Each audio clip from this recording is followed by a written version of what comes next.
اتكلمنا على حل أول درس في الدعامة ده. ملاحظات كده تفكركم بالخلايا البرانشيمية والكولانشيمية والإسكلارنشيمية. البرانشيمية دي الجدار بتاعها بيبقى رقيق من السليلوز. خلاص. ودي الوظائف بتاعتها بناء ضوئي وتخزين مية وتخزين المغذيات والتهوية. أما الكولانشيمية الجدار الخلوي بتاعها سميك من السليلوز. سيبكم من قصة البكتين دي، يعني ما بنتكلمش عليها كتير. الوظائف بتاعتها في دعم ميكانيكي ومرونة اللي هي الدعامة التركيبية، والسليلوز ده بيتميز بالمرونة. الاسكلارنشيم الجدار بتاعها سميك صلب، فيه لجنين يعني ملجنن، وده نسيج غير حي يعني ما فيهوش بروتوبلازم، ما فيهوش عضويات الخلية الحية. خلاص. وده ليه جزء في الدعم اللي هو الدعامة التركيبية، يعني عشان تفتكر بس المنظر او الشكل بتاعهم، يعني تبقى موجودين في الكتاب معاك كمان كتابنا، تقدر تركز عليهم. شايف هنا المرسب ده لجنين هتلاقيه بكميات كبيرة. طيب تعالوا نبدأ الدرس التاني بتاعنا. على الدرس التاني الحركة عندنا بيقول لي ايه؟ في ضوء دراستك حدد الملائمة الوظيفية. عايز الملائمة يعني الحاجة دي مناسبة ولا لا. هل تجعل خلايا نبات الإيلوديا أفضل البدائل لدراسة صورة الحركة الموضحة بالشكل؟ أولا بما إن هو نبات الإيلوديا يبقى حركة دورانية سيتوبلازمية. ايه اللي خلى نبات الإيلوديا ده يختاروه دونا عن غيره عشان يدرسوا عليه الحركة الدورانية دي؟ قال لك لوجود دعامة فسيولوجية فيه، وبالتالي في انسياب للسيتوبلازم. يبقى لوجوده هو نبات إيلوديا مائي يعني متوفر للميه، فلوجود دعامه فسيولوجيه، لتوفر الدعامه الفسيولوجيه لان هو نبات مائي، وبالتالي امكانيه دراسه حركه السيتوبلازم، لان كل ما زادت الدعامه الفسيولوجيه زادت الانسيابيه السيتوبلازميه. يبقى تقول له دعامه فسيولوجيه انسياب سيتوبلازم. دي فكره اول جزء. تاني جزء اللي اخترناه لوجود البلاستيدات خضراء بكثرة، بلاستيدات خضراء بكثرة، وبالتالي يمكن مشاهدتها أو مراقبتها مع حركة السيتوبلازم. خلاص. يبقى وجود دعامة فسيولوجية ووجود بلاستيدات خضراء. ده بالنسبة للسؤال الأول، ليه الإيلوديا ملائم لدراسة الحركة الدورانية السيتوبلازمية. السؤال اللي بعده، كيف تفرق بين ليفة عضلية في العضلة التوأمية وليفة عضلية في جدار المعدة ميكروسكوبيا؟ العضلية دي في التوأمية دي عضلة هيكلية، هيكلية، أما في جدار المعدة دي ميم ملساء. طيب يا سيدي، أولا في العضلة الهيكلية دي عبارة عن العضلة بتبقى مخططة عديدة الأنوية. لو مسكت خلية فيها الليفة دي هتلاقيها العضلة نفسها كلها مخططة والليفة عديدة الأنوية. تمام. طيب هناك هتلاقيها ايه بقى؟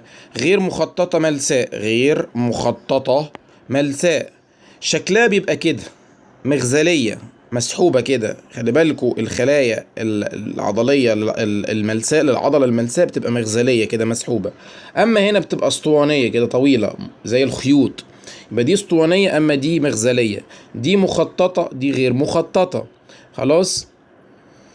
دي عديدة الأنوية دي وحيدة النواة. ده الفرق. ممكن نقولهم تاني؟ تعالى نقولهم تاني. نجيب الابليكيشن بتاعنا. اوكي يا شباب، مش عايزين الاستوديو، نعمل كده. هيا بينا. دي العضلات المخططة. هنا الهي هيكلية، ميم ملساء. أولا دي مخططة لكن دي ملساء. دي عديدة الأنوية، عديدة الأنوية. دي وحيدة النواة، وحيدة النواة.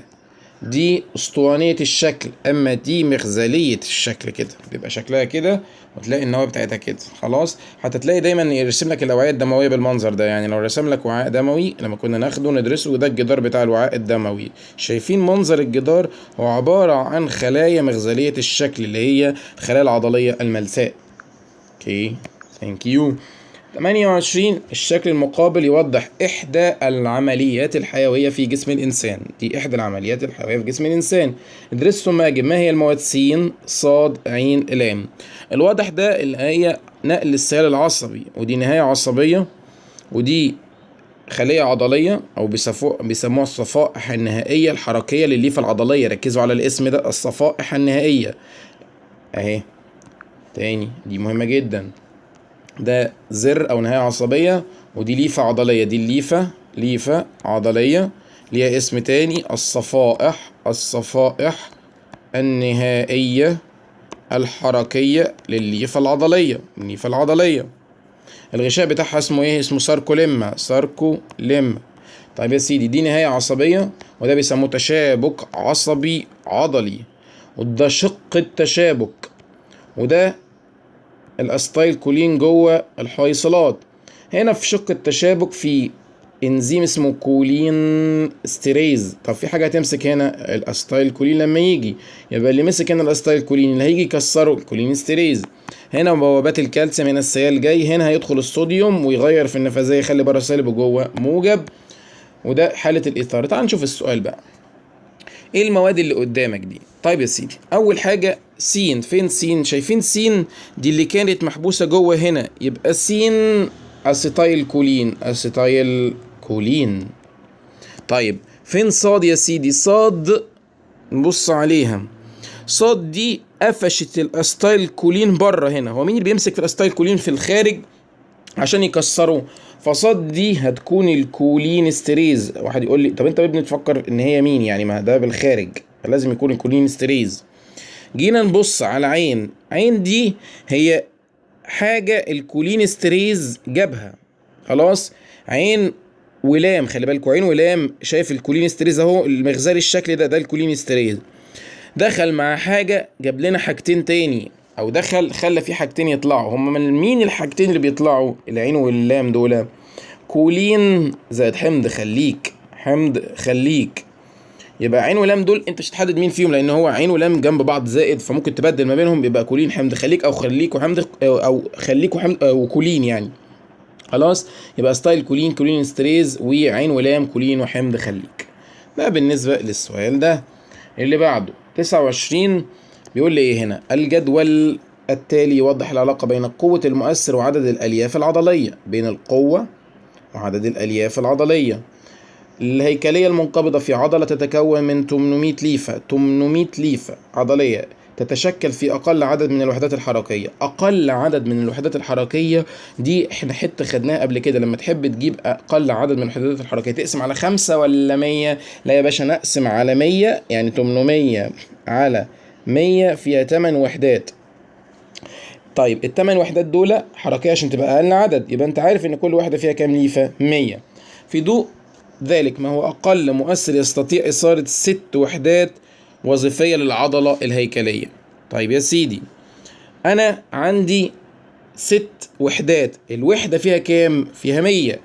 فيها 100 ليفة عضلية. فأنت عايز تسير كام يا بيه؟ عايز أسير 6. يبقى أنت هتستسير كام ليفة عضلية؟ 600.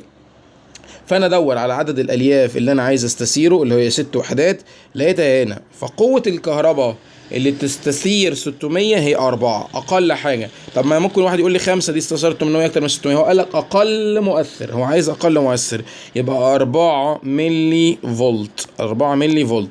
يبقى تاني، انت هنا بتاخد من كلمة اقل عدد من الوحدات الحركية تعرف ان الوحدة فيها كام ليفة. عرفت ان الوحدة فيها 100 ليفة. هو عايز يستثير 600 وحدة وظيفية اللي هي الوحدة الحركية الموتور يونت. يبقى هو عايز يستثير كام ليفة عضلية بقى؟ 6 في 100 ب 600. ادور على مين اللي استثار 600 تطلع ل 4 ملي فولت. خلاص.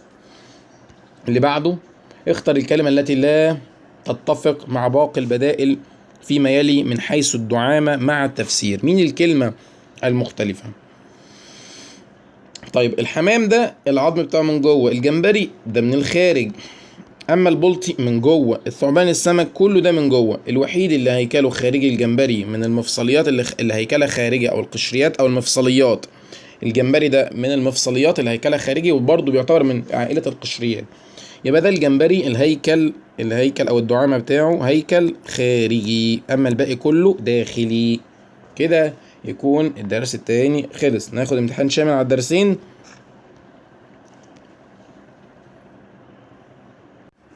طيب ده الامتحان الشامل على الفصل الأول. بيقول لي اذكر عاملين تشريحيين يفسران عدم قدرة الإنسان على ثني الساعد إلى الخلف. ليه ما تقدرش تتني كوعك لورا؟ تتني ناحية جسم يعني اللي قدام لك اللي ورا، لا ليه بيقف؟ فقال لك أولا احنا عارفين مين اللي بيحدد حركة المفصل، لوجود الأربطة التي تحدد حركة المفصل. يبقى أول حاجة لوجود الأربطة. تاني حاجة وجود نتوء في العضد. نتوء في العضد، نتوء في أسفل العضد. النتوء ده بيستقر في تجويف في الزند. تعالوا الحتة دي نرسمها، وده بالتالي بيخلي العظمة يعني في محدودية في الحركة. ايه القصة بتاعت النتوء؟ ايه القصة؟ لو دي العضد وداخلة في التجويف، هنا الأروح اللي في لوح الكتف، هنا ده العضد، ده العضد، تمام. عندنا هنا الزند ده نتوء، او خلينا نقول ده الداخل، خلينا نقول ده الداخل، ده الداخل، يبقى هنا ده داخلي. فهنا ده نتوء يعني حاجة بارزة بيجي في تجويف عظمة داخلية اسمها الزند، الزند، تمام. هنا الكعبرة، مين اللي بيلمس العضد؟ هي الزند. بيتلامسوا مع بعض ازاي؟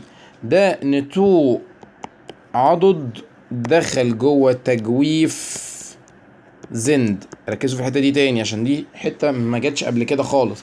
بدليل انا كنت دايما بقول لكم ان الزند فيها تجويف، فحتى احنا عندنا 2 اروح، 2 زند، 2 حقي، فعندك 6 تجاويف في الجسم. طيب خلي بالكوا الأروح ده مش في الطرف العلوي، ده في الحزام الصدري. أما التجويف اللي في الطرف العلوي هو الزند، تجويف الزند اللي هي هعملها لكم بلون تاني، هعملها لكم باللون الأخضر. ده التجويف أهو، ده التجويف. مين اللي داخل جواه؟ داخل جواه النتوء. النتوء ده البروز، البروز بتاع مين؟ بتاع العضد. العضد اهي ليها بروز اهو اللي لونته ده كون دي بتعشق وتدخل جوه دي يحدد حركة المفصل، يحدده، ما يخليهوش واسع الحركة، خلاه محدود وبالتالي لا ينثني الى الخلف. يبقى حاجتين خلوا حركة المفصل ده، الأربطة اللي مربطاهم خليته ما يرجعش لورا. تاني حاجة وجود نتوء في العضد يستقر في تجويف الزند. يبقى ده إجابة السؤال. ليه حركة الساعد ما بتتنيش للخلف؟ بعد قيام خلايا، احنا بنسجل بعد قيام خلايا الورقة بعملية النتح، تمام، الورقة عامل بعملية النتح تفقد دعامة فسيولوجية ثم تكتسبها من جديد. بما تفسر ذلك؟ أولا كون النبات بيقوم بعملية النتح يعني بيفقد المية، وبالتالي تبدأ الخلية اللي فوق دي فقدت المية فدعامتها الفسيولوجية تقل، فتركيز الذائبات فيها أو الإسموزية تزيد، الإسموزية، فتضطر تسحب ميه من الخليه اللي تحتها لحد السحب ده يستقر، يبدا يعني يفضل شغال لحد ما توصل للجذور وتتعامل مع التربه، تقول لها ده انا خليه في النبات اسموزيتي عاليه وانت يا تربه فيك ميه، هات الميه من عندك. ودي كنا بنسميها قوه الشد او قوه التماسك والتلاصق. الشد، فاكرين لما خدنا في سنه تانية مين المسؤول عن سحب الميه من تحت من الفوق؟ كان النتح ليه عامل كبير جدا. قلنا كمان بيوصل في اشجار بيبقى ارتفاعاتها مئات الامتار، وبالتالي ده اللي بيساعدها هو عمليه النتح. دي بنسميها قوة الشد، لأن فقدان الخلايا للمية عن طريق النتح يجعل الإسموزية داخل فجوتها ترتفع، وبالتالي تسحب الماء أو تقوم بسحب الماء من الخلية التي أسفلها حتى تصل إلى الجذور. طيب السؤال اللي بعده، نمسح الكركبة دي. جايب لك شوية فقرات وبيقول لك إيه؟ ادرس الأشكال أي التراكيب السابقة تتمفصل مع بعضها. مين من دول بيتمفصل مع بعضه؟ موضحة نوع التمفصل في كل حركة. يا سلام، مين من دول بيمسك مع بعضه؟ طيب احنا عندنا في بعض الفقرات مشهورة جدا. عندك فقرة رقم 1 في الجسم اسمها أطلس، دي بتمسك مع الجمجمة. لو دي أطلس دي بيدخل جواها كده زي سن كده بتاع محور اللي هي الفقرة التانية. فأم سن دي كلنا عارفينها، دي المحور اللي هي رقم 4، دي الفقرة التانية، دي الفقرة التانية اللي هي اسمها محور. بتدخل جوه فقرة عجيبة جدا، منظرها غريب جدا اهي، اللي هي 6، دي اسمها أطلس، مفيش حاجة شبههم تاني. وقلت لكم ركزوا على الأشكال اللي في الكتاب، عندك العنقية 3 أشكال، فدي عرفتها ودي عرفتها.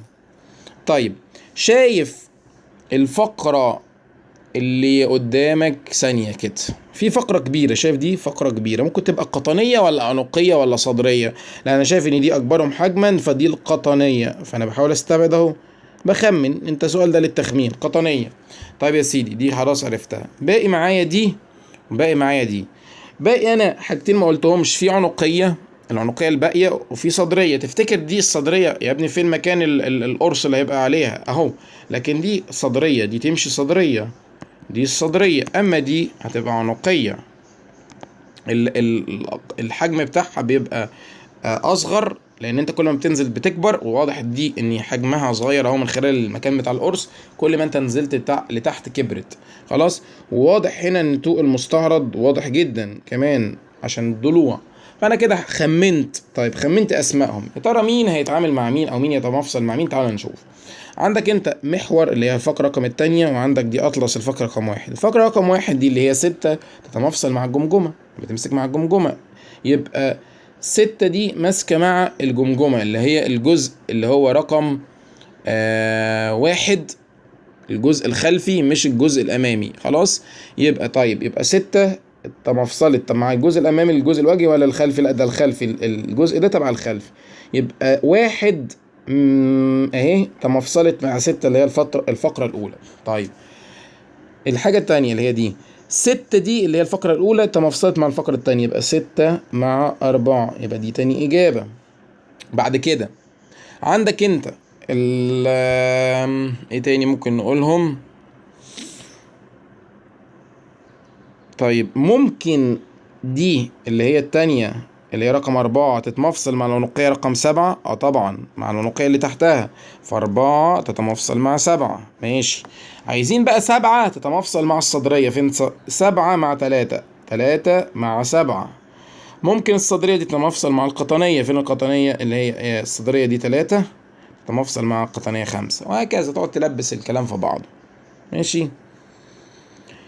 طيب يا سيدي 29 ادرس الرسم البياني المقابل الذي يوضح سرعة نمو جانبي محلاق أحد النباتات المتسلقة، ثم أجب ما الذي يمكن أستنتجه من خلال الرسم البياني.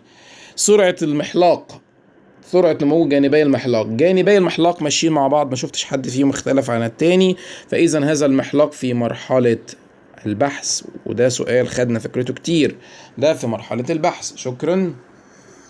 لان لو كانوا وجدوا بعض كنت هتلاقي هما لو كانوا ماشيين كده في واحد سبق التاني والتاني بقى وراه او تحته كده، او انا بقول ان هو بيبقى وراه كده، ده واحد كده لان ده اسرع وده ابطأ. لكن جت في مره في امتحان تجريبي كده بيقول لك ان هو نازل لتحته، دي كانت حاجه غريبه يعني هتقابلنا. 30 الشكل المقابل يوضح استجابة عضلة لعدة مؤثرات مختلفة، فإذا علمت أن العضلة مكونة من 60 وحدة وظيفية اللي هي 60 وحدة حركية، يعني 60 وحدة بالشكل ده كده، يعني كأنك رسمت 60 كده، 60 وحدة من الوحدة الوظيفية اللي هي الوحدة الحركية. إيه تعريف الوحدة الحركية؟ الوحدة الوظيفية للعضلة. ولا تنقبض إلا إذا تم إثارة 12 وحدة. يعني العضلة دي اللي فيها 60 وحدة، العضلة دي فيها 60 وحدة، بس العضلة تقدر تنقبض لما يستثار 12 وحدة بس. يعني جميل، مش لازم معنى الجملة دي توضح لك ان العضلة فيها وحدات حركية كتير، ولما بتيجي تنقبض مش لازم تنقبض 60 وحدة، مش لازم كلهم، في عدد معين كافي لانقباض العضلة. عشان كده قانون الكل او لا شيء، كل ما انت زودت القوة انت بتزود عدد الوحدات، ولكن العضلة بتنقبض حتى بالعدد الاقل اللي هو ال 12. لو بقوا 16 بتنقبض العضلة، بقوا 60 بتنقبض العضلة. الفرق بس ايه؟ عدد الوحدات المشاركة في الانقباض. طيب ده قانون بيسموه قانون كل او لا شيء. قوة الانقباض 0 2 4. 4 خلت العضلة تنقبض، قوة الانقباض 6 زودت قوة الانقباض، 8 زودت قوة الانقباض شوية، 10 زودت قوة الانقباض شوية، جينا 12 لقينا قوة الانقباض ما زادتش، فضلت زي ال10 زي ال12، ال14 ادت نفس القوة اللي بتديها ال10. فمعنى ذلك الزيادة في قوة المؤثر لا ينتج عنها زيادة في قوة مين؟ الانقباض، ما دام انقبضت جميع الوحدات خلاص بقى. يبقى مين اللي بيفرق في قوة الانقباض؟ هي عدد الوحدات المشاركة في الانقباض. كم تبلغ أقل نسبة مئوية من الوحدات الحركية التي تأثرت بقوة 4 ملي فولت؟ 4 ملي فولت دي كانت أقل كهرباء استثارت العضلة، فإيه أقل نسبة؟ يبقى أكيد اللي هي عدد العضلات اللي هما ال 12 وحدة، فأنت عايز تجيب النسبة 12 على 60%. ما انت عايز اقل عدد يخلي العضله تنقبض بالكهرباء الاقل، اللي هو انت عايز تستثير كام وحده، اللي هو قال لي عليهم ان العضله تنقبض باقل وحدات اللي هم ال 12. ف12 على 60% تطلع كام بقى؟ دي تطلع 20%. شيل الزيرو مع الزيرو، على 6 في الواحده 6 في الاثنين يبقى 20%. يبقى ده اقل. كم تبلغ اقل نسبه مئويه من الوحدات التي تاثرت بقوه الانقباض؟ يعني ال 12 دي بتمثل كام من ال 60؟ بتمثل 20%، يعني خمسها. يعني انت عشان تستثير العضله انت محتاج ممكن تنقبض 12 وحده والعضله تنقبض وشكرا على كده، مش محتاج اكتر من كده. كم تبلغ النسبه المئويه للوحدات الحركيه التي تاثرت بقوه 10 ملي فولت. يا 10 ملي فولت، الواضح ان دي اخر قوة انقباض، فاكيد كل الوحدات الحركية انقبضت. فكل الوحدات يعني 60 وحدة على 60 وحدة في المية، يعني تطلع النسبة المئوية 100%. ما انت جبت اقوى حاجة واخر حاجة دي اللي هي 100%. تمام. ده بالنسبة للامتحان الشامل على فصل الدعامة. بالنسبة للاختبار الأول لفصل التنسيق الهرموني بعد دراستك للشكل التالي، حدد ما به من أخطاء. يبقى احنا هنا نتصيد الأخطاء. أولا هنا كاتب لي الأمع وطلع لي من تحته كده جزء. تمام. بيقول لي المنبه لعضلات الرحم اللي احنا عارفين الأوكسيتوسين والبرولاكتين. يا ساتر يا رب، طالعين من نفس المكان ازاي؟ وده الاي دي اتش. فده منظر غريب بصراحة. ماشي. طيب ده منظر فيه اخطاء كتير جدا. المنبه لعضلات الرحم والبرولاكتين ما بتقعوش مع بعض من نفس المكان. دي حاجه. الحاجه التانية ان القمع ده كونه هنا يبقى ده مش الامامي، ده الفص الخلفي. يبقى ده المتصل بالقمع هو الفص الخلفي، اذا ده الامامي. وكمان الامامي ده بيبقى قدام وكبير في الحجم، كبير خلاص. طيب ايه الاخطاء بقى لما عرفت ان ده الخلفي؟ اولا المنبه لعضلات الرحم مفيش مشكله، لكن خروج البرولاكتين من الخلفي ده اول غلطه. تاني حاجه خروج الاي دي اتش من الامامي، ده تاني غلطه. يبقى خروج البرولاكتين من الخلفي ده خطأ، لان ده بيطلع من الامامي المنبه للغدد الثدييه. والاي دي اتش من الامامي ده برضو غلطه. تمام. في تاني؟ اوكي يا شباب، ده بالنسبه للجزء ده. كيف يستطيع الانسان تكبير حجم ثمار النبات صناعيا؟ ازاي يكبر الانسان حجم ثمره يكبرها بدون اضافه جينات، بعيدا عن الجينات من نباتات اخرى او احداث تعديلات على الجينات؟ خلاص بعدنا الجينات، كبر لنا النبات عن طريق الاوكسينات، لان انت خدت الاوكسينات دي تنشط او تثبط النمو، تنشيط النمو، وهي المسؤول عن نضج ونمو الثمار. فانت ممكن تستخدم الاوكسينات، لدرجه ان هم استخدموا الاوكسينات دي في التنشيط حاجه اسمها الاثمار العذري، ان انت تكون ثمره بدون بذره، وبالتالي تقدر تستخدم الاوكسينات دي في التنشيط ان انت تكبر حجم الثمار. يبقى الحل الاوكسينات لان هي بتنشط النمو. الحاجه اللي بعدها، رجل يعاني من التهابات بمفاصل الايدي، يعني مشكلته في مفاصل الايدي عظمه ومشاكل تنفسيه، يا ساتر يا رب، بسبب نمو، تحت كلمة نمو دي مليون خط، الأنف بشكل غير طبيعي، يعني بتكبر في الحجم. أشار عليه الطبيب بإجراء قياس لتركيز هرمون النمو الجي اتش بالدم وقياس الوزن لديه، فكانت النتائج كما بالجدول. يا ساتر يا رب، تركيز هرمون النمو النتيجة طلع 1.5، الطبيعي لحد 1، ففي زيادة هنا. ده المعدل الطبيعي من 1/10 لواحد كامل 1 يعني. هنا الوزن بتاعه 120 والطبيعي كان من 80 ل 100، يعني وزنه زايد، فواضح ان الراجل ده عنده هرمون النمو زايد. ياه، يعني هو كل سبب زيادة الأنف، وهو ممكن يكون سبب الآلام المفاصل، وممكن يكبر أو يضغط العظم يكبر، فبيحصل مشاكل في غضاريف الممرات التنفسية فبتسبب مشاكل في التنفس. واضح ان الراجل ده عنده زيادة في الجي اتش. واضح ان الراجل ده اكروميجالي اللي هو زيادة هرمون النمو بعد البلوغ. طب انت رجل ليه قلت اكروميجالي ما قلتش عملاقة؟ لاني قال لي رجل، فمعنى ذلك ان هو بعد البلوغ. عمره يا عم قال لك رجل يا عم، خلاص.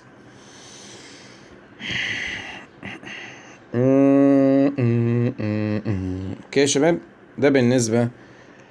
كمان خلي بالك ال الانف والكلام ده كله ده عظام الوجه. احنا كنا بناخد هرمون النمو يعمل على نمو العظام الاطراف وعظام الوجه والفكين بيكبرهم. 29 البرولاكتين والاف اس اتش بامكانهم تنبيه خلايا غديه قنويه. البرولاكتين بيروح ينبه الثدي وده غده قنويه. تمام. اوكي. الاف اس اتش بيروح ينبه يا سيدي الخصيه او المبيض، ودول غدد مشتركة ففيهم جزء قنوي، فتركب برضو ال FSH. هتتفق مع هذه العبارة مع التفسير؟ عبارة صحيحة يا عم، خلاص. نعم، ده بيغذوا الثدي أو بيروح ينشطوا في الثدي، والخصية ال FSH فيها جزء قنوي. الجزء القنوي دلوقتي اللي بيكون لنا الحالات المنوية، تدخل في الوعاءان الناقلان، فهي جزء قنوي مع ان هي غدة مشتركة، ولكنها برضو فيها جزء خلايا غدية قنوية بتروح لها. اوكي، ده بالنسبة ل 29. 30 في ضوء منهجك دراسة منهجك اقترح علاجا هرمونيا لحل المرضية التالية. يلا، انخفاض ضغط الدم أثناء العملية الجراحية. اللي بيحصل كالآتي: الكتب الخارجية للأسف اندفعت في إجابة السؤال ده بطريقة مريبة جدا. بيتكلموا على ال ADH اللي هو الفازوبريسين اللي هو هرمون القابض للأوعية الدموية. والحقيقة الواقع ما بيقولش كده خالص. الواقع بيقول ان في حاجة اسمها ادرينالين او نور ادرينالين. الادرينالين نور ادرينالين لان ده برضو قابض للأوعية الدموية. حاجة بيسموها في المستشفيات الليفو يقول لك دايما المريض على 2 امبول ليفو بريت مش عارف 5. يعني لما يبقى المريض شوكد يعني ضغطه بدأ يقع، بيمشوه على حاجة اسمها الليفو اللي هو النور ادرينالين. حاجة ادرينالين والنور ادرينالين دول بيرفعوا ضغط الدم، الليفو. خلاص، فالحقيقة هو مش ال ADH في الواقع. تاني حاجة، بننقل للمريض دم لو هو سبب انخفاض الضغط الدم نزيف اثناء العملية، او بنديله محاليل بنرفع بيها ضغط الدم اللي هو سالاين او رينجر. لا يوجد كلمة في كتب الطب شفتها او واقعيا في الطب ان حد بيدور على هرمون ال ADH ويديه. اللي بيحصل ان احنا بناخد الادرينالين او النور ادرينالين، بالذات الحاجة الليفو، وبالتالي اللي هو المحاليل والدم. فده منطقيا الكلام بتاع الكتب الخارجية خطأ. انا قلت الصواب ولكم حرية الاختيار. الواضح ان بيحط امتحانات ثانوية عامة حد مثقف وفاهم، فاكيد ان شاء الله مش هيتعامل مع ال ADH. ارجوك لما تيجي تجاوب سؤال زي ده اكتب وفي يعني طبقا للمنهج يمكن استخدام ال ADH لانه قابض للأوعية الدموية ورافع لضغط الدم، وطبقا للواقع والعملي يستخدم امبولات النور ادرينالين لرفع ضغط الدم، او بين قوسين الادرينالين والنور الادرينالين طبقا لمنهجك. وبالتالي او اعطاء المريض المحاليل او اعطاء المريض اكياسا من الدم اذا حدث نزيف وكان سبب ذلك انخفاض ضغط الدم. يبقى انت كده سيفت نفسك، خليت نفسك في السيف سايد. ده انا احب الطريقه دي، بقى تكتب له كل حاجه صح. ماشي، اتمنى تركزوا على النقطه دي لان هي نقطه مريبه بصراحه في الكتب الخارجيه يعني. اللي بعده ده الاسئله المقاليه على الدرس الثاني في فصل التنسيق الهرموني. طيب، ده الامتحان زي ما قلنا امتحان الدرس الثاني. في ضوء منهجك اذكر مثالا لكل من هرمون منبه لخلايا حويصلية ذات افراز داخلي. الخلايا الحويصلة احنا عندنا حويصلة جراف دي بتفرز لنا هرمون الاستروجين وده افرازه داخلي. مين اللي بينبهها؟ هو ال FSH follicular stimulating هرمون، الهرمون المحوصل ومنبه لحويصلة جراف. ده بالنسبة لأول سؤال. السؤال التاني هرمون منبه لخلايا حويصلية ذات إفراز قنوي. عندنا البنكرياس في خلايا حويصلية بتفرز لنا العصارة البنكرياسية في قناة. مين الهرمون بقى اللي كان يروح يقول للبنكرياس افرز لنا عصارتك البنكرياسية؟ سكريتين وكوليسيستوكاينين. كوليسيستوكاينين. اتفقنا؟ سؤال 27 ده فيه شوية حاجات غريبة بصراحة في الكتاب. الشكل المقابل يوضح تأثير بعض الهرمونات على الغدد الثديية لدى أنثى بداية من مرحلة الطفولة. ادرس الشكل المقابل جيدا ثم أجب. ما الهرمونات المشار إليها بالرسم س ص ع؟ أولا احنا عارفين، تعالوا نتناقش في موضوع الهرمونات مع الثدي. الاستروجين ده مسؤول عن كبر الثدي عند البلوغ. تاني هرمون احنا نعرفه البروجستيرون، النمو التدريجي للثدي أثناء الحمل. البرولاكتين هو المسؤول عن إفراز اللبن في وقت الحمل. الأوكسيتوسين مسؤول عن اندفاع اللبن عند الولادة. تعالوا نشوف هنا إيه. عند البلوغ س دي لقيتها عند البلوغ خارج أوقات الحمل وغير ناضج. س دي بدأت تخلي الثدي يبقى فيه نضوج عند البلوغ خارج اوقات الحمل. مين اللي بيشتغل خارج اوقات الحمل؟ هو الاستروجين. فانا س بالنسبه لي هو استروجين، ما عنديش مشكله في دربكه السؤال ان انا اقول س استروجين، يبقى س استروجين. جيت صاد، طب هو صاد اشترك معاه عند البلوغ او خارج اوقات الحمل؟ يا ترى ايه صاد ده؟ يعني غريبه بصراحه. فجيت لقيت في الحمل س صاد عين، الثلاث هرمونات كلهم. ما حسيت ان الدنيا بدات تتدربك. ما ممكن صاد ده الحمل ده يبقى البرولاكتين ويبقى البروجستيرون، فانا حاسس ان في واحد فيهم بروجستيرون. طب ما علينا، تعال نشوف عين ده حليب ورضاعه، فده البرولاكتين ده المسؤول عن تكوين الحليب او افراز اللبن. فانا عرفت س وعرفت عين. طيب بقى لي صاد، خلاص هو الواضح ان هو بروجستيرون. طب سؤال بقى اللي انا يعني ليه حط بروجستيرون عند البلوغ؟ هو موجود كده كده، بس ايه تفسيره من منهجي عندك كبروجستيرون في وقت البلوغ؟ مش شايف كده. بس هو عامة س عرفناها اللي هي استروجين، صاد بروجستيرون، عين هي البرولاكتين، بغض النظر عن الدربكة اللي معمولة في السؤال. 28 غياب الخلايا البينية. علل غياب الخلايا البينية في الخصية، لما فيش خلايا بينية اللي بتفرز التستوستيرون دي قد يؤدي لضعف العضلات. ياه، ضعف العضلات. اصل التستوستيرون مسؤول عن نمو العضلات عند البلوغ، مش عارفين ان هو مسؤول عن ظهور الصفات الثانوية الذكرية اللي كان من ضمنها نمو العضلات. الواد يبقى يبلغ كده تلاقيه بقى شحط محط وكبر حجم الثدي للذكور. يا لو غاب هذا الهرمون التستوستيرون تضعف العضلات ويكبر حجم الثدي عند الذكر. ماشي، ضعف العضلات لغياب التستوستيرون. طب ليه كبر حجم الثدي؟ نتيجة الخلل في الهرمونات الذكورية يؤدي ذلك إلى ظهور صفات أنوثة في الرجال، ظهور صفات أنوثة في الرجال ومنها كبر الثدي. يبقى نتيجة الخلل. خلاص، ما انت عرفت سبب ضعف العضلات وعرفت سبب كبر الثدي. 29 في ضوء منهجك اذكر تأثيرين لهرمون الثيروكسين على الجهاز الهضمي. عارفين ان الثيروكسين مسؤول عن امتصاص السكريات الأحادية، امتصاص السكريات الأحادية من القناة الهضمية. تاني حاجة الثيروكسين مسؤول عن عملية الأيض وبالتالي وبالأخص الهدم. كل ده ليه علاقة بالجهاز الهضمي، الأيض. ماشي كده، دول حاجتين. فسر رغم احتواء البنكرياس على خلايا ألفا المنتجة للجلوكاجون وخلايا بيتا المنتجة للإنسولين، اللي عند استئصال البنكرياس، إيه ده، شلت البنكرياس يعني نو جلوكاجون ونو إنسولين، تحدث زيادة في سكر الدم. ليه بيزيد سكر الدم؟ عشان مفيش انسولين. طب ما هو مفيش جلوكاجون، ليه برضو زاد السكر؟ اقول لك اصل في ادرينالين وفي نور ادرينالين وفي كورتيزون وكورتيكوستيرويدز كلها بتزود السكر. في هرمونات اخرى تزود السكر، لكن مفيش هرمونات غير الانسولين تقلل السكر.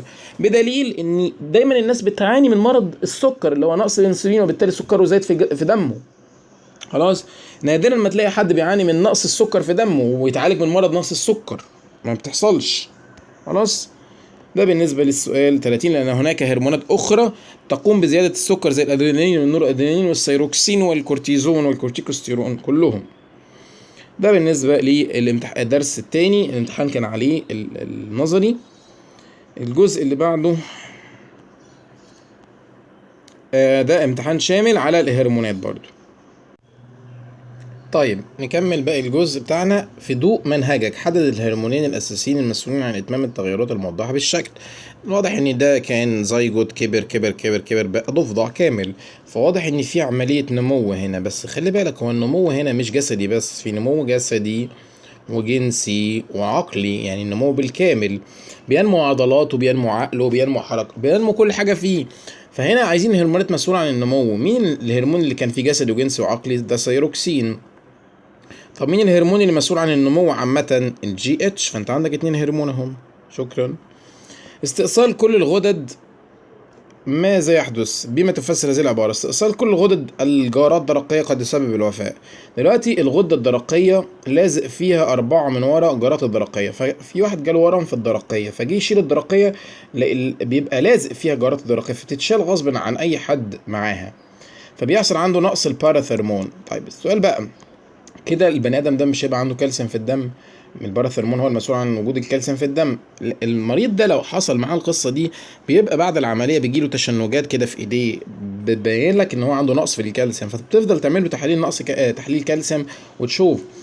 الشخص ده هو خارج من المستشفى بيمشي على علاج مدى الحياة من أقراص الكالسيوم، يعني انت مش هتسيبه، لان انت لو سبته من غير علاج هيموت، فقد تسبب الوفاة طبعا لنقص الكالسيوم. والكالسيوم ده مسؤول عن انقباض العضلات وعن وصول السيالات العصبية في الجهاز العصبي، ومسؤول عن نمو العظام. يعني الكالسيوم ده بيشترك في كل الأجهزة بتاعت الجسم، وبالتالي كون ان انت استأصلت الغدد الجرات الدرقية كلها ونقص الباراثرمون وبالتالي نقص الكالسيوم في الدم، دي مصيبة. حلها ايه؟ حلها يمشي على اقراص كالسيوم، لو ما مشيش يموت. يموت فعلا. تمام. الشكل المقابل يوضح الفترة الزمنية تستغرقها عملية اكتمال نمو المخ ل4 أطفال منذ الولادة. ادرسه جيدا ثم أجب. أي من الأطفال ال4 يعاني من نقص من إفراز هرمون الثيروكسين مع تفسير إجابتك. طيب، اكتمال نمو المخ ده بيكون في المرحلة الثالثة، يعني دي معلومة من التكاثر. اكتمال نمو المخ في المرحلة الثالثة. المرحلة الثالثة ده من فصل التكاثر، يعني الشهر السابع والثامن والتاسع. طيب انا عايز اكتمال المخ لحد هنا، لحد هنا المخ يكتمل. تمام، السابع والثامن والتاسع.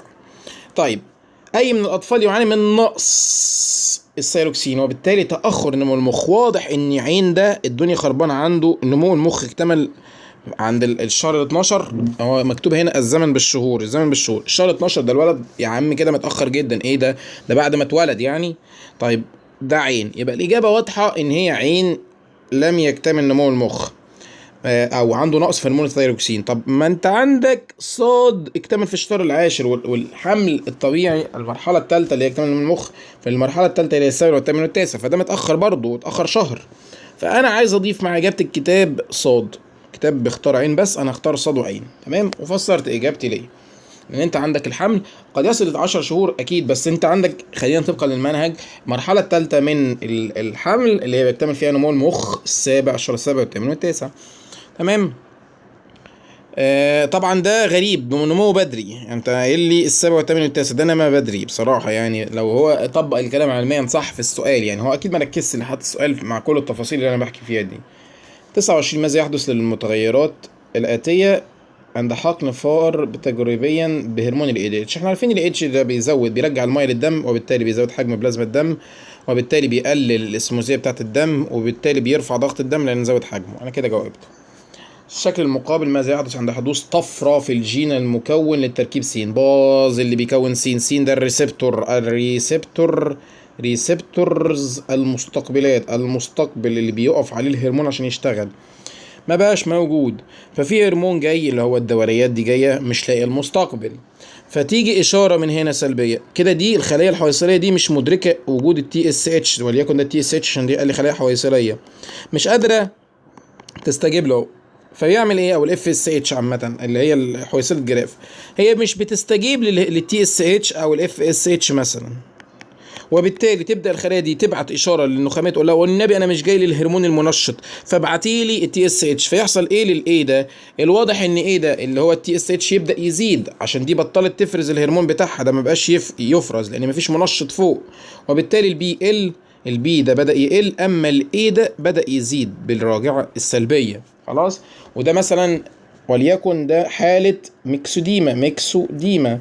الوضع في الميكسوديما ان الثيروكسين هيبقى قليل، اللي هو ده هيبقى قليل، ولكن التي اس اتش بالراجعة السلبية هيحصل له ايه؟ هيزيد عشان يحل المشكلة، ودي مش راضية تستجيب ليه، فبالتالي ده عمال يزيد، وده برضو عمال يقل عشان مش الخلية نفسها ما فيهاش مستقبلات.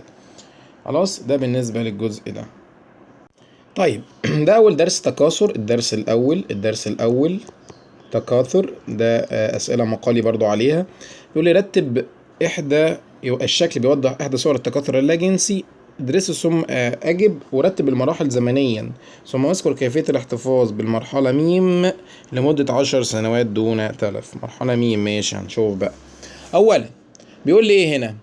ده منظر الواضح منه ده نبات، خدوا منه خلية حطوه على اسطوانة او مكان او سلايد ودخلوها جوه مكان، زرعوها، طلعت بقت النبات كامل. طيب اول مرحلة بالنسبة لنا المرحلة اللي انت جبت فيها النبات الاصلي، وليكن ده جذر او طباق، بدأت تاخد منه خلايا او جزء منه، فلام دي هي المرحلة الاولى. يبقى احنا اول مرحلة بنجيب النبات اللي احنا عايزين نزرعه لام. بعد ما نجيب النبات ده ناخد منه خلية نحطها على سلايد كده، فسين هي تاني خطوة. بعد ما نحطها على دي تبدأ تكبر شوية، بتبدأ تنقسم أو بيحدث فيها انقسامات معينة اللي هي ميم، بقت في مرحلة نمو متقدمة نوعا ما. طيب بعد ميم تروح واخد انت الجزء اللي بدأ ينمو ده تحطه في وسط غذائي شبه طبيعي فيه هرمونات وغذاء للنبات اللي هي عين. بعد كده يبقى النبات جميل وسكر وكبر اللي هي صاد. في مرحلة بس هي دي اللي فيها دي هي ودي، يعني تحس ان في مرحلة زيادة فيهم ما علينا منها، ضيفها وراه على طول اللي هي ميم خلف السين على طول. هو هنا بيقول لي ايه؟ رتب المراحل الزمنيه، رتبناهم. كيفيه الاحتفاظ بالمرحله ميم، يعني اي مرحله من المراحل اللي انت عايز تحتفظ بيها هتحط الجزء ده اللي هو النبات اللي انت عايز تزرعه او الخليه اللي عايز تزرعها وعايز تشيلها مثلا 20 سنه وبعدين تزرعها بعد 20 سنه، بتحطها في نيتروجين سائل. نيتروجين سائل ده بيحتفظ بالانسجه حيويه، خلايا حيه ما تموتش لحين زراعتها. السؤال اللي بعده: في ضوء دراستك 3 صور تكاثر يمكن ان تحدث في نجم البحر. نجم البحر ممكن يتكاثر بثلاث طرق. احنا لما خدنا نجم البحر خدناه في نجم البحر، خدنا نجم البحر في التكاثر. اول حاجة قلنا يتكاثر جنسيا ولا جنسيا ولا جنسيا. لا جنسيا خدناه في التجدد، تجدد، وقعدنا نشرح نجم البحر والكلام ده كله والقرص والكلام ده كله، ده نجم البحر. لا جنسيا، جنسيا قلنا يستطيع التكاثر جنسيا بالامشاج، يبقى دي طريقه اهي، تكاثر جنسي بالامشاج، تكاثر لا جنسي بالتجدد. طب في طريقه تانية ممكن يتكاثر بين نجم البحر. فاكرين لما خدنا الضفدع ونجم البحر في التوالد البكري الصناعي، دي طريقه ثالثه اهي. يبقى التوالد البكري الصناعي، دول 3 طرق يستطيع نجم البحر التكاثر بهم. يبقى هنا بالامشاج، بالتجدد، بالتوالد الصناعي، عشان الناس اللي بتكتب. 28 الشكل المقابل يوضح تغير عدد المجموعات الصبغية، عدد المجموعات اللي هي نون أو 2 نون وإلخ خلال دورة التكاثر لإثنين من الكائنات الحية تتكاثر لا جنسيا. هو حدد. ادرس ثم أجب. اذكر مثالا لكل من الكائنات الحية الناتجة من الحالتين س وص.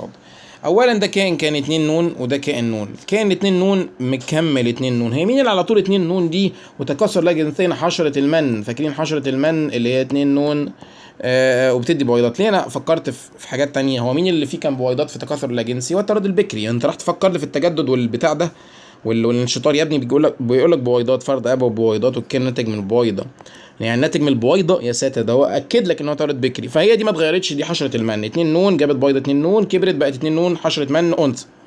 اما الكائن 2 نون ده رجع بقى نون، تمام، البويضات بتاعته نون، اللي هو ايه؟ نحل العسل. كانت الملكه 2 نون جابت بويضات نون، بويضه نون دي بقت فرد ناتج نون، اللي هو مين؟ ذكر نحل العسل. يبقى دي حشره المن. فلكل من الكائنات الحيه اذكر مثال لكل حاجه. س وصاد. س ذكر نحل العسل، وصاد حشره المن. اللي بعده اجريت تجربه على احد نجوم البحر لدراسه قدرته على التجدد. خلي بالك من نجم البحر. قطعوه كما هو موضع بالشكل ثم وضعوا في حوض كميه مياه نيل. شكرا. اي عدد طلع زيرو، حطيته في المكان الغلط. هل من الممكن ان ينتج عن التكاثر اللاجنسي افراد قادره على التكيف مع الظروف البيئيه؟ دلل. بص، تكيف يعني ميوزي. المره الوحيده اللي شفنا فيها ميوزي في اللاجنسي في نحل العسل. نحل العسل توالد بكري، نحل توالد. كانت الملكة 2 نون جابت بويضاتها بنون، فده ميوزي، فهنا في تجدد وتغيير. وده جاب لنا ذكر نحل العسل بالتوالد البكري، فدي الوحيدة اللي فيها قدرة على التكيف. شكرا.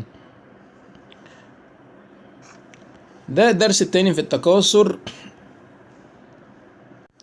الأسئلة هنا لذيذة جدا بصراحة في الامتحان ده. ادرس الشكل المقابل ثم أجب. هنا التكاثر في الفوجير بتعاقب الأجيال، ده تعاقب أجيال فوجير، تمام. هنا ده النبات الجرثومي. هنا المرحلة دي بتاعت النبات الجراثيم لما انقسمت ميوزي واتحررت الخلايا الجرثومية بقت جراثيم. وقعت واحدة في الأرض طلعت نبات مشيجي أهو، نبات مشيجي، ده نبات مشيجي. ونبات المشيجي ده حصل جواه تكاثر جنسي وبدأ يتكون عليه نبات جرثومي متطفل عليه. هنا بيقول لي اي المراحل لا تحتوي على خلايا احاديه المجموعه الصبغيه. مين من المراحل دول ما فيهاش خلايا احاديه المجموعه الصبغيه؟ يعني هي كلها 2 نون. الوحيد اللي كله 2 نون هو ده النبات الجرثومي. هنا تقول لي ايه ده؟ طب ما ده هنا المشيجي نون وده 2 نون الجرثومي. هنا المشيجي ده نون، هنا الجراثيم دي في المنظر ده نون، فكله فيه نون ما عدا ده الوحيد اللي ما فيهوش نون. فاذا هي واحد فقط اللي ما فيهاش احاديه المجموعه. اي المراحل يسبقها مباشره انقسام ميوزي. احنا كنا بناخد الانقسام الميوزي دي المرحله 2 فيها الانقسام الميوزي عشان الجراثيم دي تطلع بنون وهي كانت جوه 2 نون، فدي المرحله 2 دي بيسبقها انقسام ميوزي عشان تطلع لنا بالشكل ده. لان انت طالع لك جراثيم اللي هي نون، يبقى يسبق المرحله مين؟ يسبق المرحله 2 انقسام الميوزي. 2 ما وجه الشبه بين النبات في المرحله 1 مرحله 3. ادي 1 3 ده النبات المشيجي والنبات الجرثومي، كلاهما ذات التغذيه، نبات ذات التغذيه. ايه ده؟ طب لو شاور لك على هنا نبات الجرثوم هنا، لا ده كان متطفل، لكن هو في المرحله دي ذات التغذيه، ذاتي التغذيه، هما الاثنين متشابهين ان هما نباتات ذاتيه التغذيه بتعمل بناء ضوئي. ده بالنسبه للسؤال ده.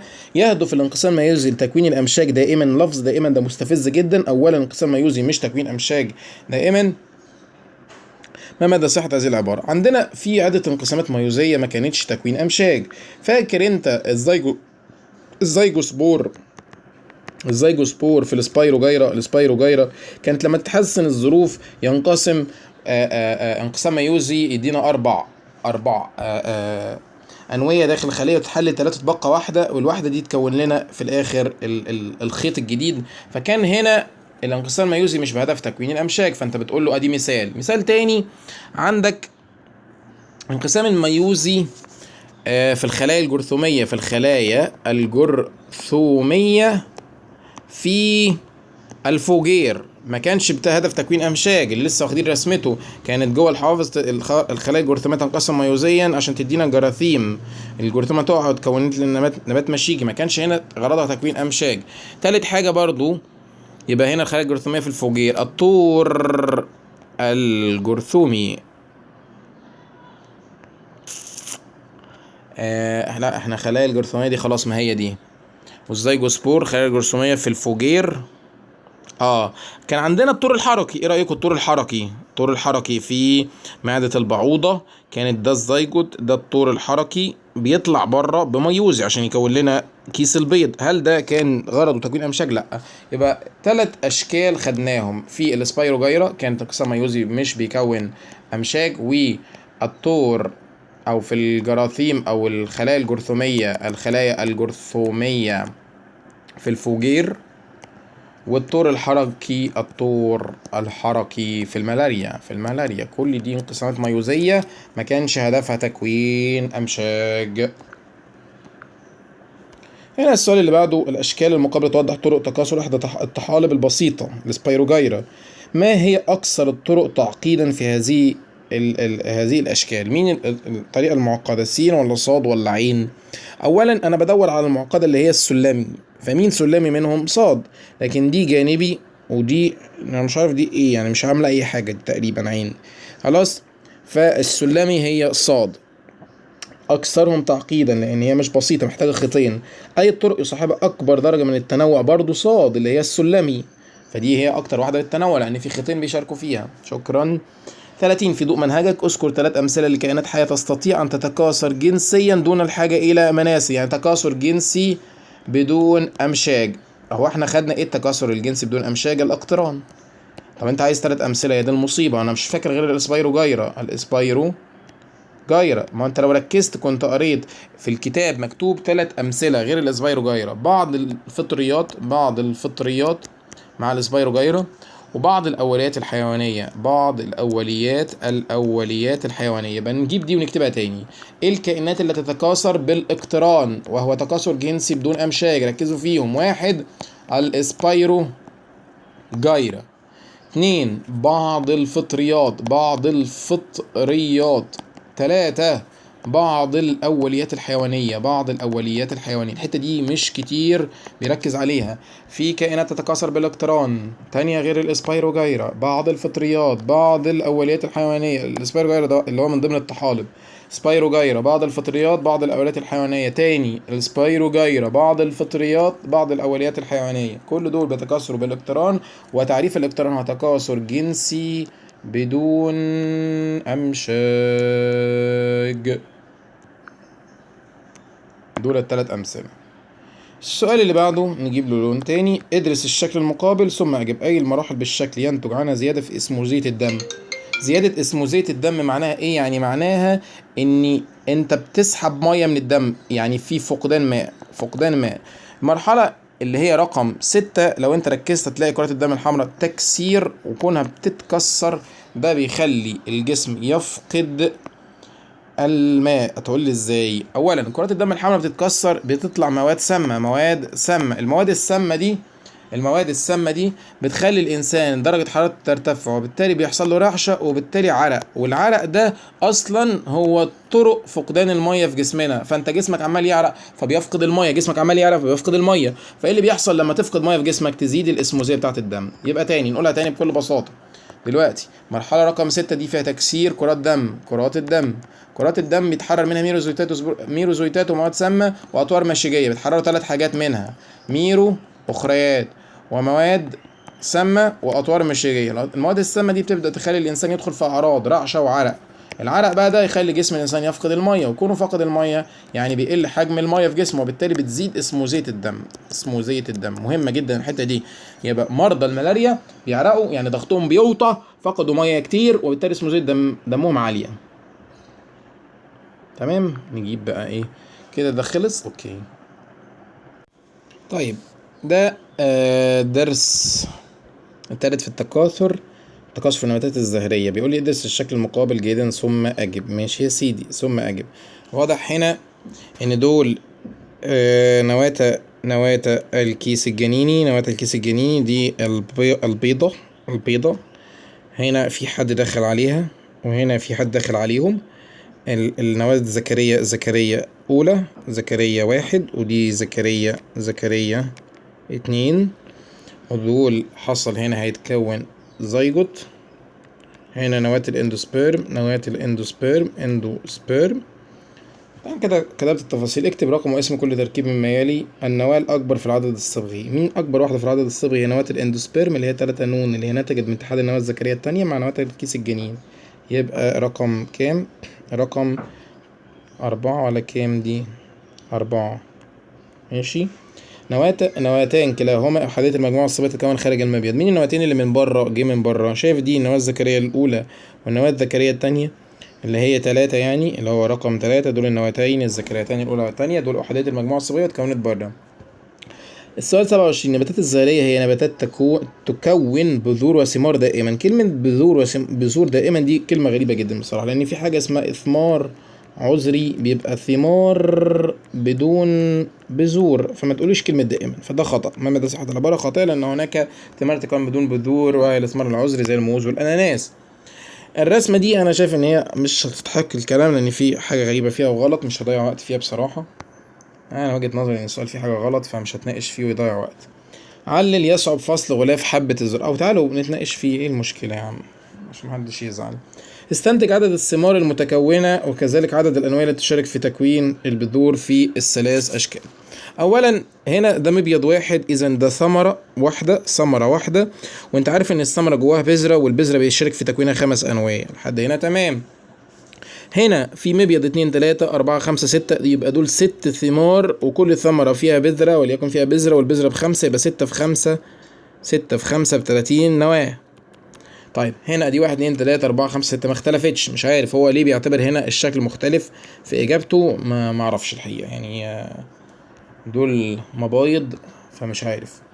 علل يصعب فصل غلاف حبة الذرة، لأن أنت حبة الذرة من الحبوب أغلفة البويضة بتلتصق بأغلفة المبيض ويصعب فصلها لالتحام، وذلك لالتحام أغلفة البويضة مع أغلفة المبيض. الزهرة الموضحة بالشكل تلقح ذاتيا لأنها خنثى. دي بتلقح ذاتيا لأنها خنثى. الواضح أن الميسم الموتك اهو تحته، والميسم اعلى، فدي مش هتلقح ذاتيا خالص. دي محتاجه خلطي، لان الست اعلى من الراجل هنا، فدي تتلقح خلطيا لان مستوى الموتك اقل من الميسم. العريس اقل من العروسه من الميسم.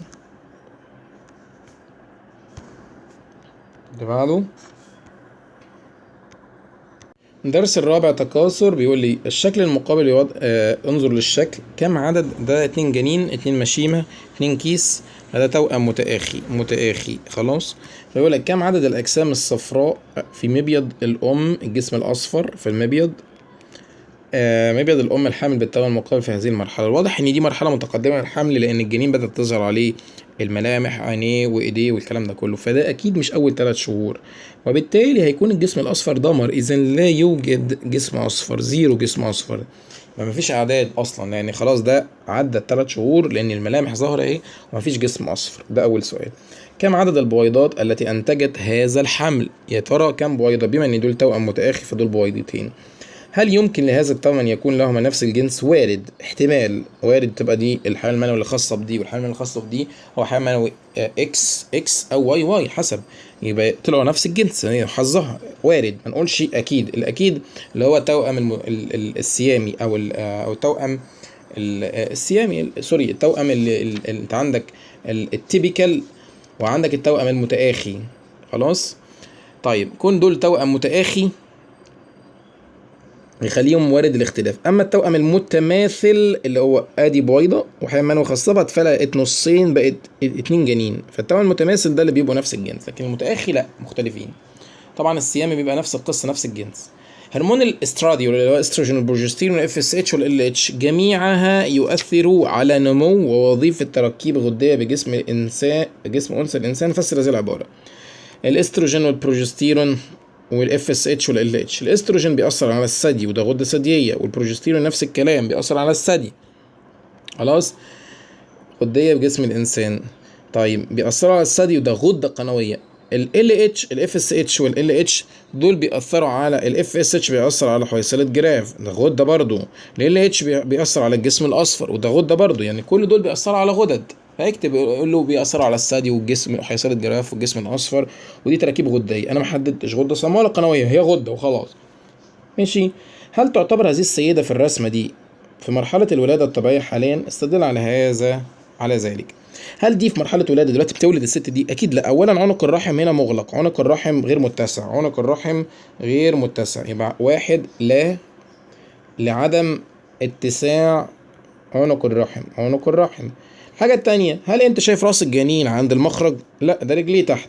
عدم وضع الجنين، وضع الجنين يؤكد انها ليست في وضع ايه الولادة، حيث ان الرأس فوق، الرأس بتاعه فوق، واحنا عارفين الراس بتبقى تحت عشان وقت الولادة عشان تنزل، فدي مش وقت الولادة خالص.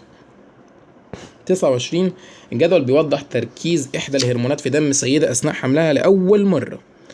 ادرسوا ثم اجب. اثناء الحمل فين؟ اثناء حملها. طيب اشهر بدايه الحمل تركيز الهرمون، ماشي، كويس كويس كويس. عايز اشوف المرحله الفارقه. في الشهر التاسع هوب دبل كيك زاد قوي. يا ترى مين الهرمون اللي بيزيد في وقت الشهر التاسع؟ ده وقت ولاده يا بيه، ده اكيد الاوكسيتوسين بتاع الولاده، الاوكسيتوسين بتاع نزول الجنين اللي بيخلي الرحم ينقبض.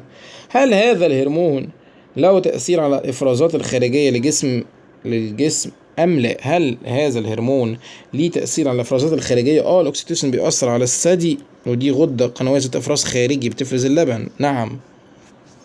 أجريت بعض تجارب زراعة الأجنة في أرانب وفئران، حيث تم فصل خلايا من أجنتها، جابوا خلايا من الأجنة جدا وإعادة زراعتها. أنت بتزرع، دي زراعة أنوية، خلي بالكوا، بدل ما أنت جبت خلايا من جنين بتزرع نواه بتاعت خلايا جنينية، يبقى دي زراعة أنوية.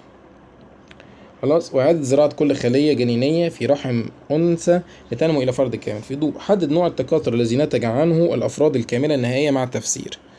أولا زراعة الأنوية، زراعة الأنوية أنت خدت كائن نواة جنين زرعتها في كائن تاني، أنت هنا ما عملتش إخصاب في جسم كائن تاني، أنت عملت زراعة أنوية، فدي أصلا تكاثر لا جنسي. بس يسبقه إن الأرانب والفئران دي أنت كانت عاملة إخصاب ومكونة جنين، يسبقه جنسي. أنا بحب أقول على زراعة الأنوية تكاثر لا جنسي يسبقه تكاثر جنسي. خلاص. لان انت ما انت لما زرعت الانويه انت ما عملتش تخصيب في الاول، انت جايب الخليه جاهزه، فده يعتبر لا جنسي ولكنه سبق جنسي، ما تقدرش تتلاشى الدور ده. طيب ده شامل على التكاثر كله. الشكل المقابل دورة حياة نحل العسل. ما نوع الانقسام الحادث في كل س وصاد؟ ما العدد الصبغي لخلايا اليرقة الناتجة في الشكل؟ ما جنس الفرد الناتج؟ اولا دي نحلة عسل ملكة عشان هي اللي بتجيب البويضات، جابت البيض، جابته بانقسام ميوزي، عارفينها انا بتجيب بانقسام ميوزي لان هي 2 نون، جابت البيض نون بانقسام ميوزي. هذه البيضة كبرت وبقت يرقة، ده بتوالد توالد بكري صناعي، وده اكيد الصاد دي انقسام ميتوزي لان التوالد البكري الصناعي ده انقسام ميتوزي. تمام. فانا عرفت دلوقتي س وعرفت صاد. واليرقة، اليرقة دي هتبقى ايه؟ هتبقى ذكر يا ابني، ذكر نحل عسل، ان ده توالد بكري، ذكر نحل عسل وده توالد بكري. يبقى ما نوع الانقسام؟ كده عرفنا س وص الانقسام بتاعهم. ايه العدد الصبغ الخلايا اليرقة الناتجة ن مع جنس الفرد الناتج ذكر. خلاص. الشكل المقابل يوضح التغيرات في تركيز هرمون ال LH الناتجة عن استئصال الخصيتين. واحد شالوا منه الخصيتين، هيحصل ايه ال LH يا عم؟ الخصيتين بطلوا يطلعوا الهرمونات بتاعتهم التستوستيرون والاندروستيرون، فبيبدأ ال LH يحصل له ايه؟ بيزيد بعد ما انت شلت الخصيتين اهو، بدأت تزيد اهي، ده طبيعي جدا. في هدف الآن تجارب. فسر على أي أساس علمية التغير الناتج من التجربة موضحا على الرسم البياني تأثير حقن الفار بكميات عالية من هرمون التستوستيرون. أنت قررت تحقن الفار بكميات عالية من التستوستيرون، يا ترى الرسم بدأ يحصل له إيه لما تحقنه؟ يبقى أنت هتحقن هنا، يبقى التستوستيرون بدأ يعلى، فبيبدأ ال LH بالرجعة السلبية يقل، فيعمل كده، يعمل كده ال LH يقل خلاص لحد ما يوصل المستوى الطبيعي بتاعه حسب الحقن اللي أنت بتديها. أكيد مش هتبهدله وتخليه يرجع ال LH زيرو، فيحصل إيه؟ يقل، لأن أنت بدأت تديه من بره. الراجعة السلبية يعني بدأ التستوستيرون يزيد فيرجع ال LH يقل، راجعة سلبية. اذكر 3 أوجه شبه بين التوالد البكري والتكاثر الجنسي. التوالد البكري والجنسي، يا ترى ايه الشبه ما بينهم؟ كلاهما يعتمد على أمشاج، كلاهما يعتمد على انقسام ميوزي، كلاهما مكلف بيولوجيا، مكلف. دول 3 أشكال للتشابه ما بينهم. الشكل اللي قدامك ده شكلين حالتين احنا درسناهم. ده أنثى 2 نون جابت بويضة، البويضة بقت 2 نون، فرد 2 نون ذكر أحيانا. دي قصة الشكل واحد. يبقى أنثى جابت بويضة، البويضة بقت 2 نون، يعني هي اتخصبت. ايه اللي يخلي البويضة 2 نون؟ يا إما تولد بكر صناعي عملت لها إشعاع، يا إما أنت عملت لها إخصاب. طيب التولد البكر الصناعي بيجيب أنثى، هنا بيقول لي ذكر أحيانا، يبقى دي مش هتبقى شطبت. أنا كان عندي احتمالين هنا، يا إما توالد صناعي يا إما إخصاب. فانا كونه قال لي ذكر احيانا شطبت التولد الصناعي، بدا عمليه اخصاب. طيب يعني البويضه الاتنين نون دي من البويضه بقت بويضه 2 نون، يا ترى انا جوه البويضه وجواها 2 نون، ايه البويضه اللي كان جواها 2 نون دي؟ فاكرين زراعه الانويه كنت بتجيب نواه جنين تحطها في نواه بويضه، زراعه الانويه. يبقى واحد دي زراعه الانويه، يبقى رقم واحد الشكل ده زراعه الانويه. لكن دي انثى 2 نون جابت بويضه، البويضة دي 2 نون أصلا، تمام، والفرد دائما أنثى. كلمة أنثى دي تفكرك بتوالد بكري، خلاص، بالتوالد البكري. طب سؤال، هي البويضة دي الأنثى جابت بويضة دي، هو ما حددش المفروض الصراحة، المفروض يحدد إن هي نون. إيه اللي يخلي البويضة النون تبقى 2 نون؟ يبقى ده التوالد البكري الصناعي، ده تولد بكري صناعي. دي حبة موضحة بالشكل تعتبر ثمرة كاملة وليست بذرة، أنا وليكن دي حبة الذرة. ليه بقى؟ لأن هي من ذوات طبعا اتفق، نعم، دي ثمرة كاملة، هي من ذوات الفلقة الواحدة، وبيحصل فيها كالآتي: تلتحم أغلفة البويضة مع أغلفة المبيض لتكوين ثمرة بها بذرة تعرف بالحبة، حبة. خلاص، يبقى هنا انت التحام أغلفة طب امال لو انت خدت كده أغلفة البويضة بس اللي بتلتحم مع بعضها، دي بيسموها القصرة، ذات الفلقتين يعني. طيب بالنسبة لفصل المناعة، ده الدرس الأول. بيقول لي هنا: ادرس الشكل المقابل الذي يمثل جزء من سطح النبات جيدا. هنا وضع ان في شمع سوري، ده اشواك او شعيرات، وهنا طبعا في طبقة كيوتين الشمع، ودي خلايا البشرة بتاعت الورقة. ما نوع المناعة النباتية التي تظهر بالشكل دي؟ مناعة تركيبية موجودة أصلا، طبقا للرسمية الوسائل الدفاعية في شعيرات، وانت شايف هنا شعيرات، دي مش شوك في الأغلب، شعيرات. خلاص، وفي عندك الكيوتين وفي الجدار بتاع الخلايا، الجدار، ما انت عندك الجدار ده كان موجود اصلا، تمام، شعيرات وكيوتين وجدار. اوكي. طيب اذكر وجه الشبه، وجها للشبه وجها للاختلاف بين الصموغ وانزيمات نزع السمية. الشبه ان كلاهما يتكون عند الاصابة، الاختلاف دي دعامة او مناعة تركيبية، اما دي مناعة بايوكيميائية. شكرا. ادرس الشكل المقابل يوضح استجابة نبات لبكتيريا سامة عن طريق افراز بعض المواد الكيميائية ثم استنتج ماذا مثل س ص ع. اولا عين دي واضح ان ما كانتش موجودة وظهرت، يبقى عين دي انزيمات نزع سمية عشان دي الوحيدة اللي بتتكون جديد. س دي هي زادت الاول قبل صاد، س اللي زادت قبل صاد زادت هنا اهي، س دي يبقى مستقبلات. صاد دي ممكن تبقى فينولات وجلوكوزيدات او احماض امينيه غير بروتينيه، حاجه من دي او دي، نكتب الاثنين.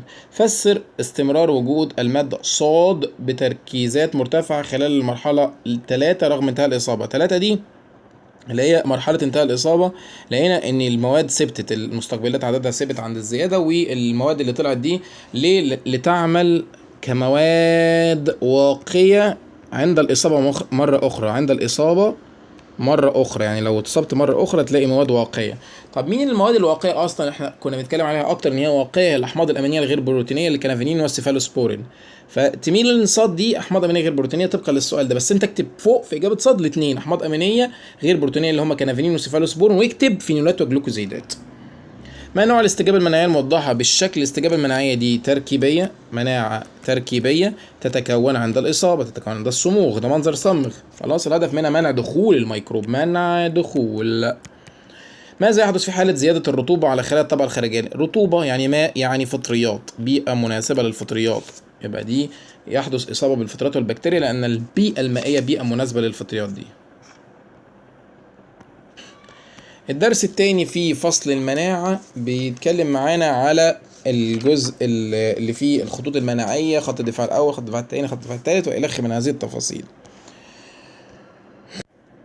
عندنا أول سؤال، ادرس الشكل. ماذا يحدث في حالة حقن فار تجارب بمادة كيميائية مثبطة للخلايا المسؤولة عن المستوى دي؟ اديت حاجة تثبط الخلايا المسؤولة عن دي هي انت هنا دي النهاية. هو مين اللي بيوصلك للنهاية؟ التي اس.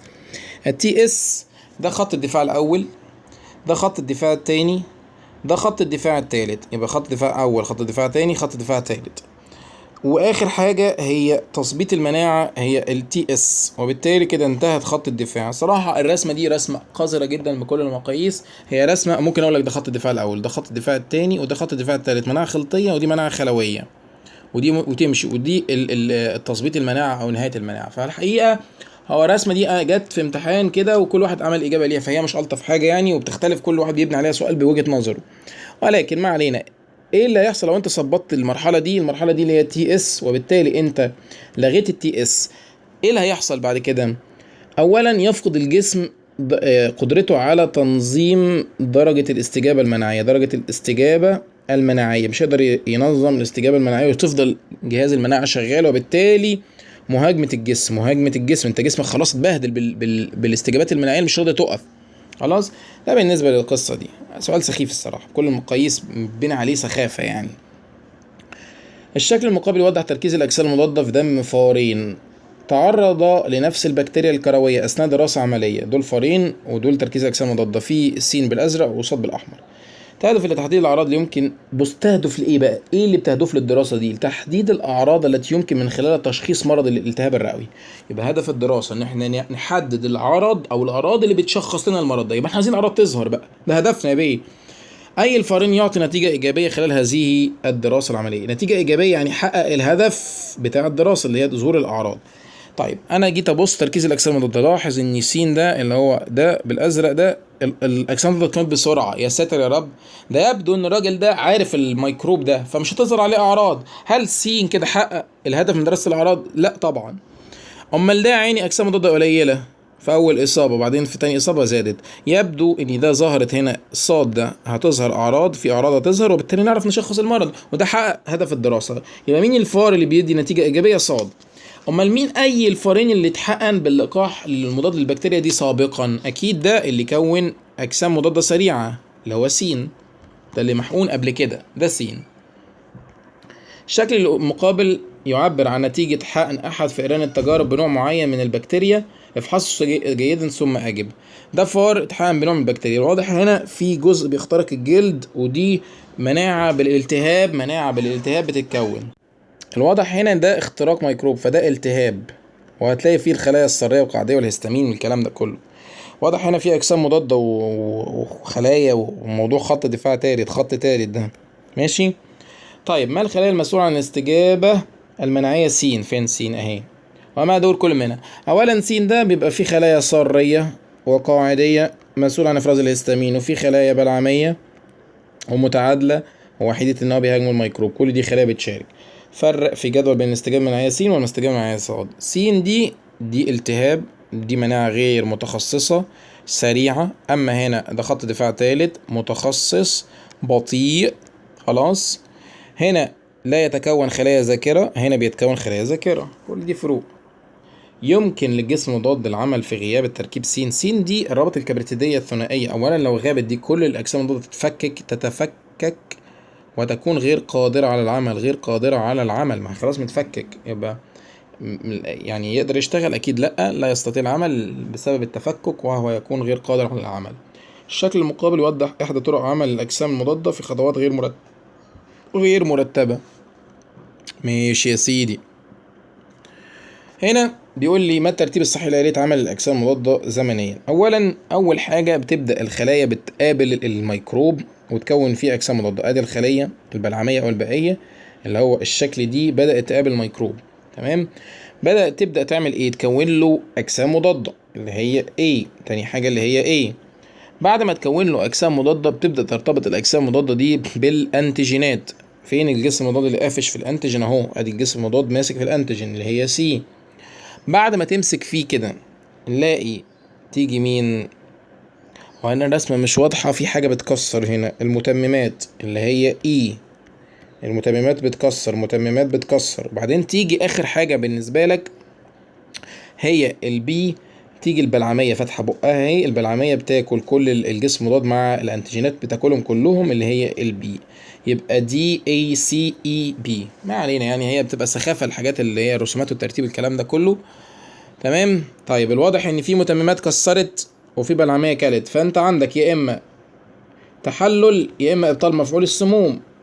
ده مش ابطال مفعول السموم، ده التحلل، لان ابطال مفعول السموم كنت لقيت الاجسام ده مسكت في السم والكلام ده كله، لكن ده مش منظرها، فده تحلل بالاستبعاد. حلو السؤال ده.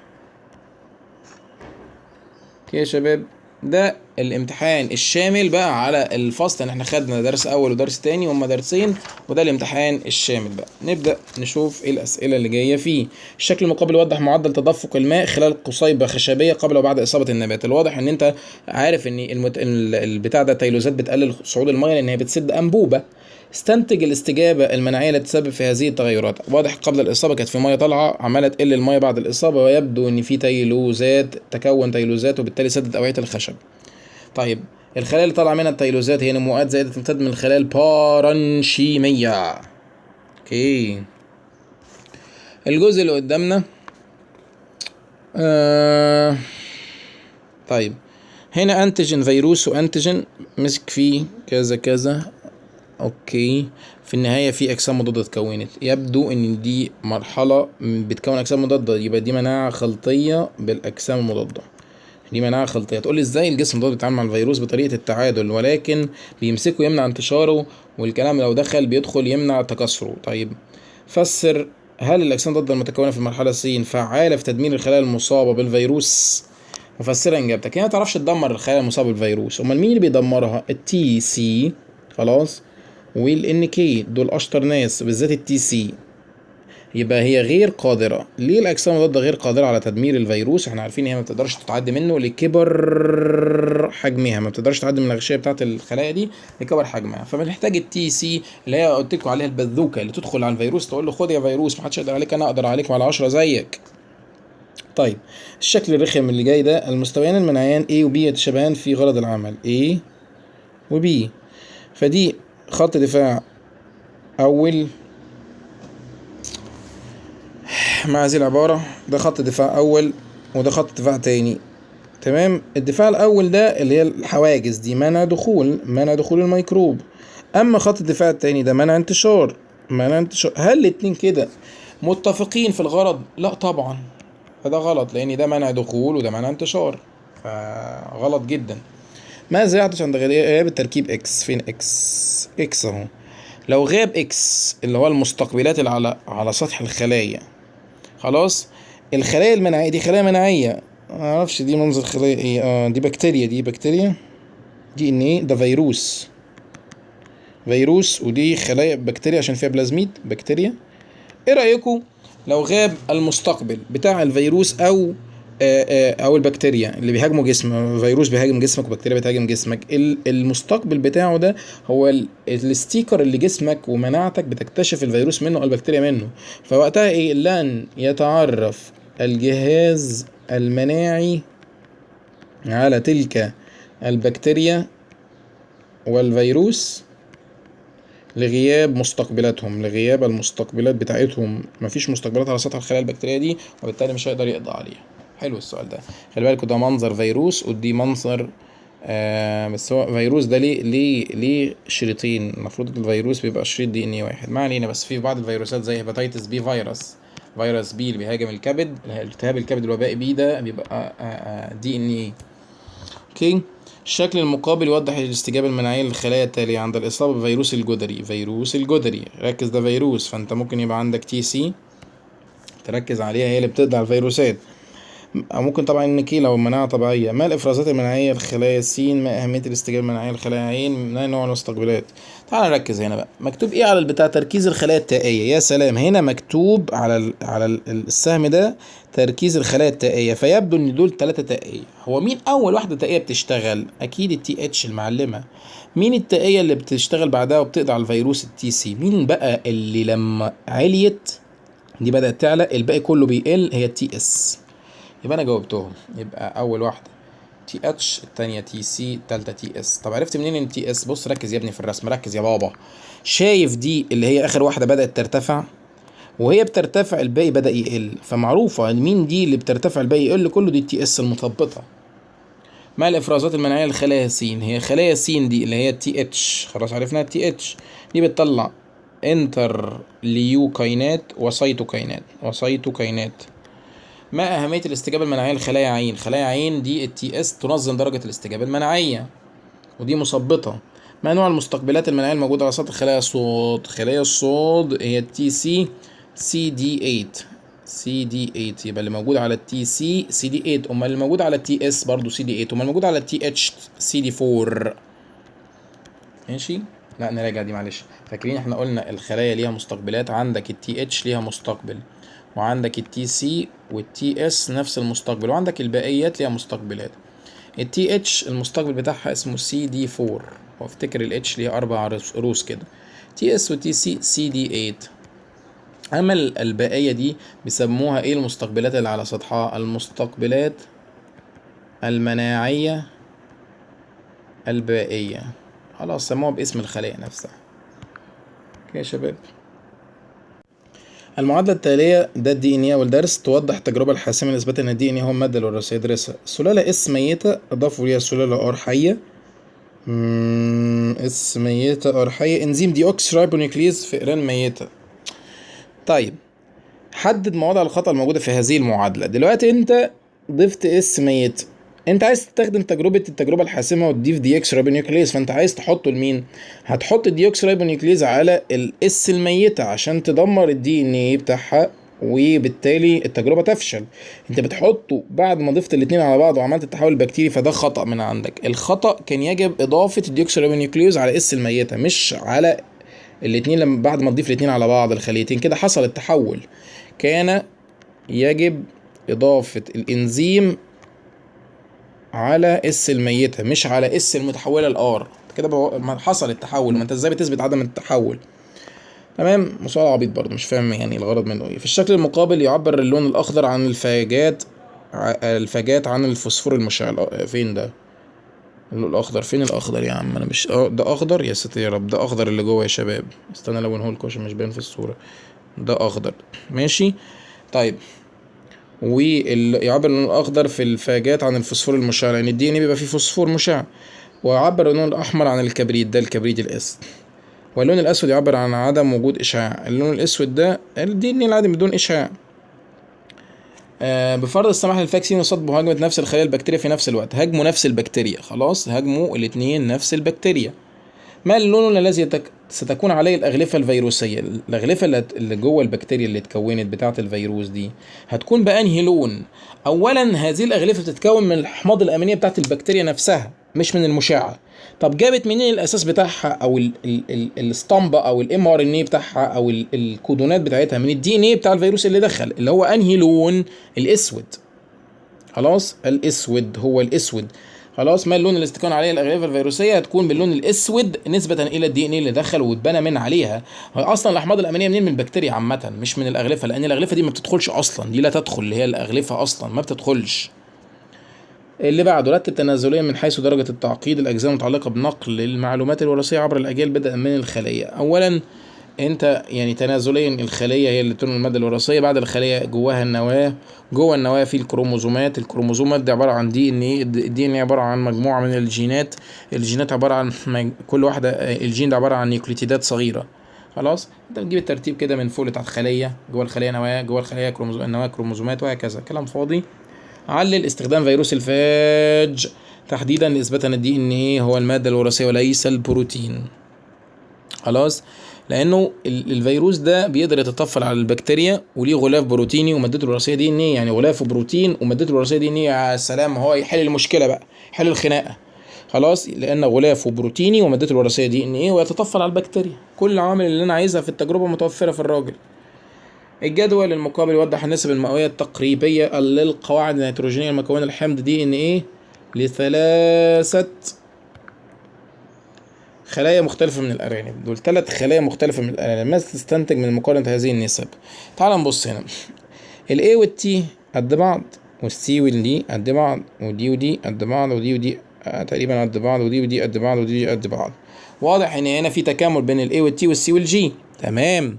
في تكامل بين ال A قد ال T وال C قد ال G. يبقى ما الذي يمكن أن تستنتجه من مقارنة الحمض النووي الخلايا في الكبد مع نسبتها من الخلايا في الجلد؟ أولا دي خلايا جسدية، واضح إن اللي استنتجته إن الخلايا الجسدية في نفس الكائن ليها نفس المادة الوراثية، نفس المادة الوراثية، يعني لو دي نون دي تبقى نون، دي 2 نون دي تبقى 2 نون، نفس العدد. طيب أوكي، دي الحاجة التانية، اولا انا لقيت في تكامل، انا استنتجت ان في تكامل، والاستنتاج الثاني ان الخلايا الجسديه ليها نفس كميه الدي ان ايه. دول استنتاجين، في تكامل بين الخلايا، بين القواعد داخل الخلايا، بين الاي والتي وبين السي والجي. والحاجه الثانيه اللي استنتجتها ان الخلايا الجسديه لنفس الكائن الحي تكون متساويه بمادتها الوراثيه. ده الاستنتاجات اللي انا طلعت بيها من هذه التجربه.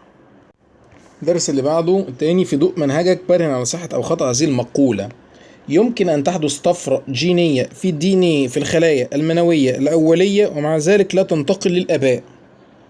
طفرة في الجينات بتاعة الخلايا المنوية الأولية اللي بتكون الحملات المنوية ومع ذلك لا تنتقل للأبناء. يا ترى إيه اللي ممكن يبقى جوه الخلية يحصل في طفرة بس الابن ما ياخدوش؟ معناه ده حيوان، هتبقى حيوان منوي، المفروض الابن هيتورثها. إيه ده؟ طب إيه اللي جوه الحيوان المنوي الطفل ما بياخدوش من أبوه؟ ممكن تكون الطفرة دي داخل جينات جوه الميتوكوندريا اللي ما بتدخلش من الحيوان المنوي للزيجوت وما بتشاركش، لان الميتوكوندريا في الجنين بتاعت الام.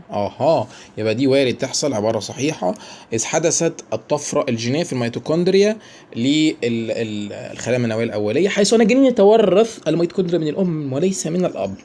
27 الرسم التالي يوضح عدد الوحدات البنائيه المكونه لحمض الدي ان ايه في 2 من الخلايا. ادرس ثم اجب. 2 من الخلايا، تمام، خلايا طلائيه وخلايا عصبيه. ماذا تستنتج من خلال مقارنة عدد الوحدات البنائية المكونة للحمض النووي في الخلايا الطلائية بالخلايا العصبية؟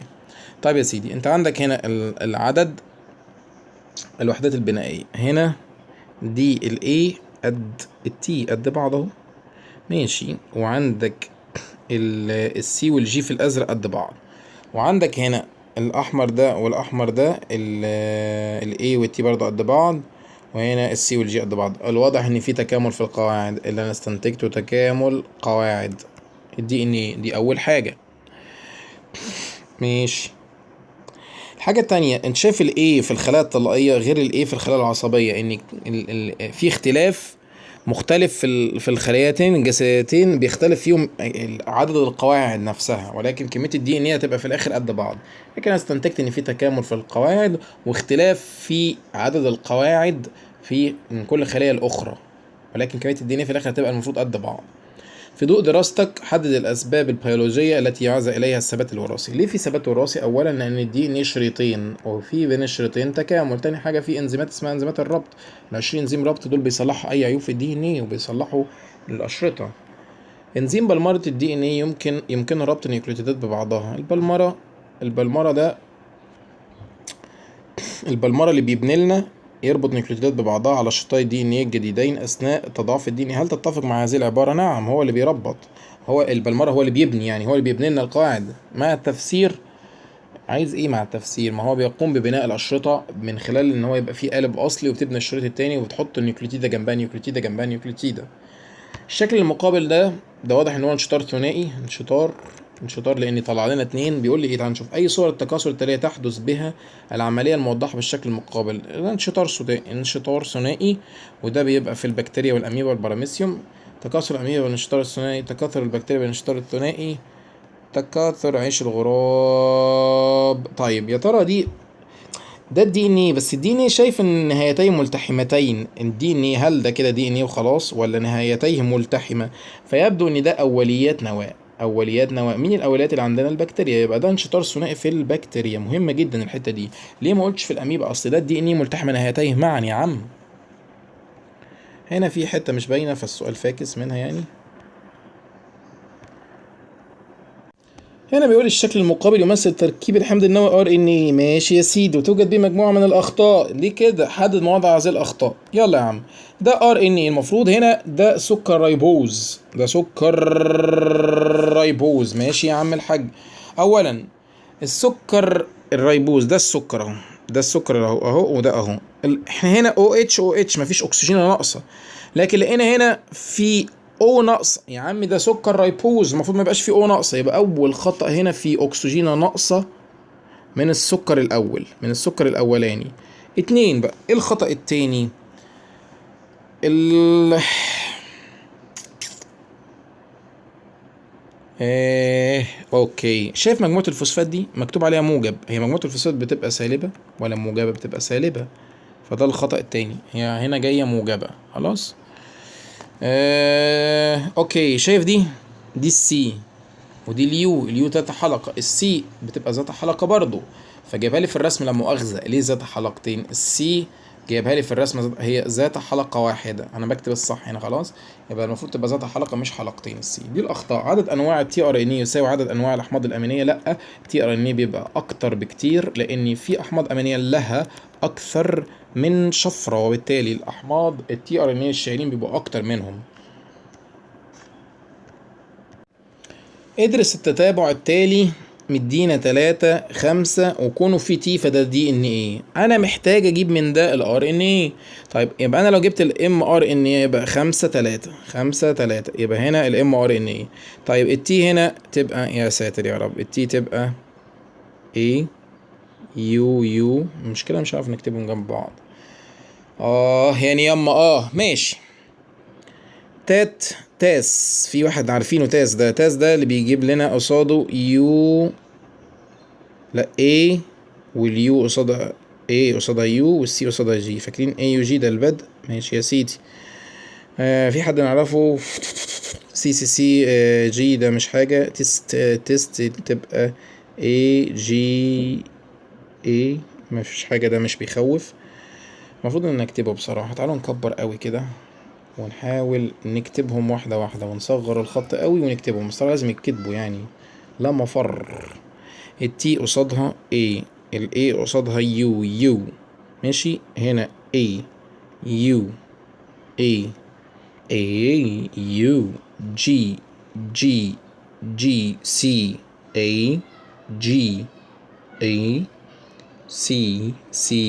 جي يو يو. اتس اخصى عليك. يو تي قصادها A، سي قصادها جي. فاكرين يو اي جي ده وقف، ده وقف، يلا وقف. اي يو جي، في كلمة اي يو جي ده بدء ماشي، عارفينهم دول. سي يبقى جي، التي قصادها اي، الجي قصادها سي. هنا 3 هنا 5 كده انا كتبتهم ريحت مخي. علما بأن الشفرات سي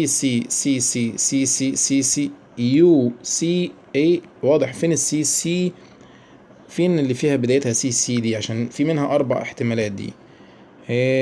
هاي سي دي خلي بالكوا، دي سي جي هي سي اي، هي سي هي سي يو. يقول لك علما بان الشفرات دي تمثل نفس الحمض الاميني، فاي تغير في الصاد دي ما يفرقش معايا، هي دي نفس الحمض الاميني. اي القواعد المشار اليها عند استبدالها لا تبدا عمليه الترجمه. هي البدايه في عمليه الترجمه ما تبداش الا بوجود مين؟ كودون البدء. فين كودون البدء؟ اي تغير في حته كودون البدء يبقى دي مصيبه. فين كودون البدء؟ اللي هي لام. اي تغير في لام في اول واحده دي ما خليكش تبدا. اي القواعد المشار اليها عند استبدالها لا يتغير نوع البروتين. خلاص هيفضل هو لان انت عندك 4 احتمالات ليها يا صاد. اي القواعد المشار اليها عند استبدالها بقاعده جوانين يزداد عدد الاحماض الامينيه. ايه ده؟ مين اللي انت لو استبدلتها تكمل بناء احماض امينيه؟ اكيد كودون الوقف ده اللي هي فين الوقف اللي انا كاتبها فين؟ وقفه اهي. لو بدلت في سين ايه ده؟ يبقى اتغير كودون وقف، ما بقاش كودون وقف. لما بقت جوانين فوق جوانين يبقى سي، يبقى ما ادكش كودون وقف، وبالتالي تقدر تكمل احماض، تكمل بناء. ماشي. آخر سؤال، أي القواعد المشار إليها عند استبدالها بقاعدة أدينين يقل عدد الأحماض الأمينية في البروتين الناتج؟ ويبدو إن أنت لما تحط الأدينين كده أنت عملت كدون وقف، عملت كدون وقف. مين فيهم اللي تحط أدينين؟ هنا حط دي أدينين هتبقى عين، يبقى يو جي اي فيديك كدون وقف يو جي اي. لكن هتبدل الباقيين دي وتحط يو جي، مفيش يو اي جي يو، مفيش يو جي في في البتاع ده في الوقف، مفيش. كلهم مش هيبقى فيهم اي مشكله ما عدا عين لو غيرت فيها هتقلب معاك اليو جي اي دي يو، الاي جي اي تبقى يو جي اي يو جي اي ده كودون وقف، وقتها يقل عدد الاحماض الامينيه. كلمه يقل يعني انت جبت كودون وقف. جرب في كل واحده تغير، شوف كده يجي معاك في كودون وقف. انت بس بتحط في الدي ان ايه تغير، وبالتالي بعدين تغير مع الام ار ان ايه. خلي بالك ما تغيرش في الام ار ان ايه على طول، تغير في الدي ان ايه. هنا السؤال اللي بعده بيقول لك اذا كان لديك تتابع من النيوكليدات كالتالي. اداك تتابع، هي دي النيله، هنقعد نكتب كل شويه بقى شلل. 5 بقى ماشي. مستعينا بكودونات الاحماض الامينيه في الجدول، ما هو ترتيب الاحماض الامينيه في سلسله عدد البيبتايد اللي تنتج من ترجمه الحمض النووي الرسول المنسوخ؟ انت مش هتعمل اي حاجه غير ان انت تجيب الام ار ان اي وتجيب كل واحده منهم. يعني مثلا الاي تي سي دي يو اي سي، فهيبقى ده اول كودون. فين اليو اي سي؟ يو اي سي يبقى ده اول واحد تيروسين. بس انت بتكتبهم بالترتيب اهو. طب جي جي يبقى سي سي سي. مين اللي هيبقى سي سي سي؟ برولين. وهكذا بتقعد تكتبهم بس. شكرا. الشكل المقابل يوضح نتائج تجربة أجريت على 3 مجموعات من البكتيريا، أضيف لكل منها مقدار ثابت من إحدى المضادات الحيوية التي تثبط تكوين الريبوزومات. دي بكتيريا أنت اديتها مضاد حيوي يقتلها يبوظها، لقيت إن دي كانوا ماشيين، دي بتكمل ولا مأثر فيها المضاد الحيوي، دي بدأت تقل ودي بدأت تقل البكتيريا لأن كمية البروتين المخلق في البكتيريا بيقل، ويبدو إن دي ما أثرش في المضاد الحيوي، يبدو إن دي المضاد الحيوي بيحاول يدمرها. أي المنحنيات على الرسم يمثل مجموعة البكتيريا اللي تحتوي على البلازميد يحمل جينات مقاومة للمضادات اللي هي الحرف الار دي. قلت لكم في بلازميدات جوه البكتيريا بيبقى مكتوب لك حرف ار يعني ريزيستنس، مقاومة. مين اللي بتقاوم المضاد الحيوي؟ أكيد إيه يا حبيبي، ما واضحة هي المضاد الحيوي ما أثرش فيها، استمرت في تصنيع البروتين. نيجي بقى للدرس الثاني في الار ان اي. الشكل التالي يوضح قطع من الدي ان ذات اطراف لاصقه. يا عم ماشي. استم خلط القطع س ص ع مع انزيمات الربط، فكم عدد مجموعات الفوسفات الطليقه في الجزء الناتج؟ انا لو خلطتهم مع بعض يلزقوا. تعال نشوف مين يلزق في مين. هنا الاي اي ما تمسكش مع دي، بص هدي كده. الاي اي لو حطيتها تحتها دي هتمسك فيها الاي اي، وتمسك هنا بص مش دي تي تي، تمسك هنا والتي تي تمسك في الاي اي. خلاص. فيبدو ان انا لو جبت والسي دي ماسكه مع الجي، لو انا جبت دي حط دي كده لزقتها هنا هتلزق هنا. خلاص لزقت دي في دي كده ماشي، لزقت 2. دي تلزق في حد؟ طيب شايف دي تلزق في مين؟ تلزق دي في حد هنا. مين يلزق في مين؟ دي لزقت. طب لا ثانيه كده، بص يا سيدي، شايف دي كده ممكن نلزق دي في دي. نعمل ايه بقى؟ دي في دي اللي هنا تي تي. شايف دي لو جبت التي تي والاي اي حطيتهم هنا تي تي اي اي، يعني جبت دي كده لزقتها هنا كده تلزق ماشي كده. خلاص دي لزقت. اتبقت دي. هل دي لو جبتها كده اهي السي سي يمسكوا من الجي جي والجي جي يمسكوا في السي سي، يعني عملت دي كده كده لزقت دي، جبتها هنا اهي ودي لزقت كده بقوا قطعة واحدة. طيب بما ان ده دي ان ايه شريطين، هيبقى هنا في فوسفات وهنا فوسفات حر، وهنا في هيدروكسيل وهنا في هيدروكسيل حر، فعندك كام فوسفات حره؟ يبقى 2 حر، كانك عملتهم شريط واحد بالظبط، كانك عملتهم سوري جزيء دي ان ايه واحد بالظبط شريطين، فيبقى في كام فوسفات حره؟ في 2. ده قاعده ثابته. خلاص. هتقول له الالتصاق دي بدي والتصاق دي بدي، خلاص، فبقوا كأنهم جزيء دي ان واحد. الشكل اللي قدامك يا عم كبر لنا بقى، يمثل طريقتين لتكاثر الفاج داخل الخلايا البكتيرية. ادرسها جيدا ثم اجب. ده الفاج بيهاجم البكتيريا ما انفجرتش، الفاج بيتضاعف جوه المادة الوراثية بتاعته. انا مش شايف الرسمة دي، ماشي استنى نشوف كده. هنا الفاج هاجم البكتيريا، بدأ يدخل، بدأ يتكاثر ويكون، انفجر بعد 32 دقيقة. ما أي الطريقتين تصلح لاستخدامها في استنساخ جين تصنيع الانترفيرون مع تفسير. اولا مين من دول ممكن اخليها تصنع؟ هنا واضح ان البكتيريا بتنشطر ثنائيا، فالبكتيريا بتنشطر. انا عايز اصنع جين الانترفيرون، اقدر احطه في البكتيريا، اقدر احطه في البكتيريا ويتضاعف، وهنا اقدر احطه مع البكتيريا دي ويتضاعف في الدي ان ايه. انا شايف الطريقتين ينفعوا، خلاص كلاهما تصلحان. الفيروس دخل وتضاعف، ليه ما يتدخلش الجين ويتضاعف معاها؟ عادي جدا، ما الفيروس هو دي ان ايه وتجربه ونجحت وحصل فيها تضاعف، ماشي. بس هنا الماده الوراثيه بتاعت الفيروس ليه مش واضحه؟ مش شايف ان هي دخلت اهي، دخلت في وسطها في حته حمراء هنا داخله جواها، فيبدو هنا الفيروس تضاعف وهنا تضاعف. فانا لو حبيت اجيب جين تصنيع الانترفيرون ادخله هيتضاعف، يبقى الطريقتين ينفعوا. عند وضع جين انسولين بشري داخل البكتيريا فانها تنتج بروتين انسولين مختلف عن الانسولين الانساني. يا ابني ما انت جبت جين انسان وحطيته جوه البكتيريا هيطلع لك نفس الحاجه، خلاص هيطلع لك نفس الماده، نفس الانسولين هو. ودي احسن من الانسولين الحيواني عشان انت بتبني على الشريط دي ان ايه نفسه، بتبني على الجينات الاساسيه. خلاص. هل تتفق مع هذه العباره؟ هل يختلف؟ لا خطأ، اختلف، غير متفق مع هذه العباره. يطلع نفس الانسولين البشري، نفس الانسولين البشري. الشكل المقابل اللي قدامك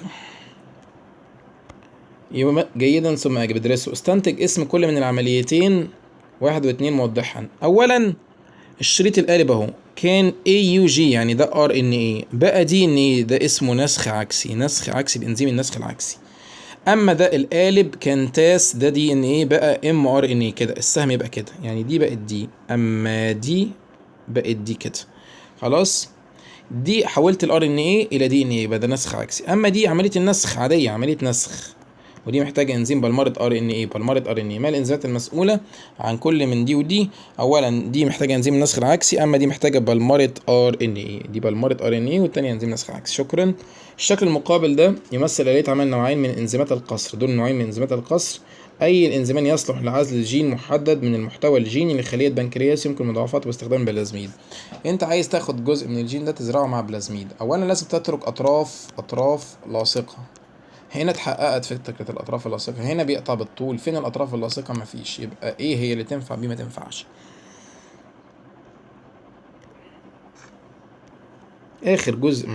آخر حاجة، وده مقالي شامل على الباب الأخير. الجدول التالي يوضح أجزاء نيوكليتيد الدي إن إيه والعناصر الكيميائية اللي تدخل في تركيب كل جزء من مكونات النيوكليتيدة. تعرف النيوكليتيدة بتتكون من سكر وقاعدة ومجموعة فوسفات.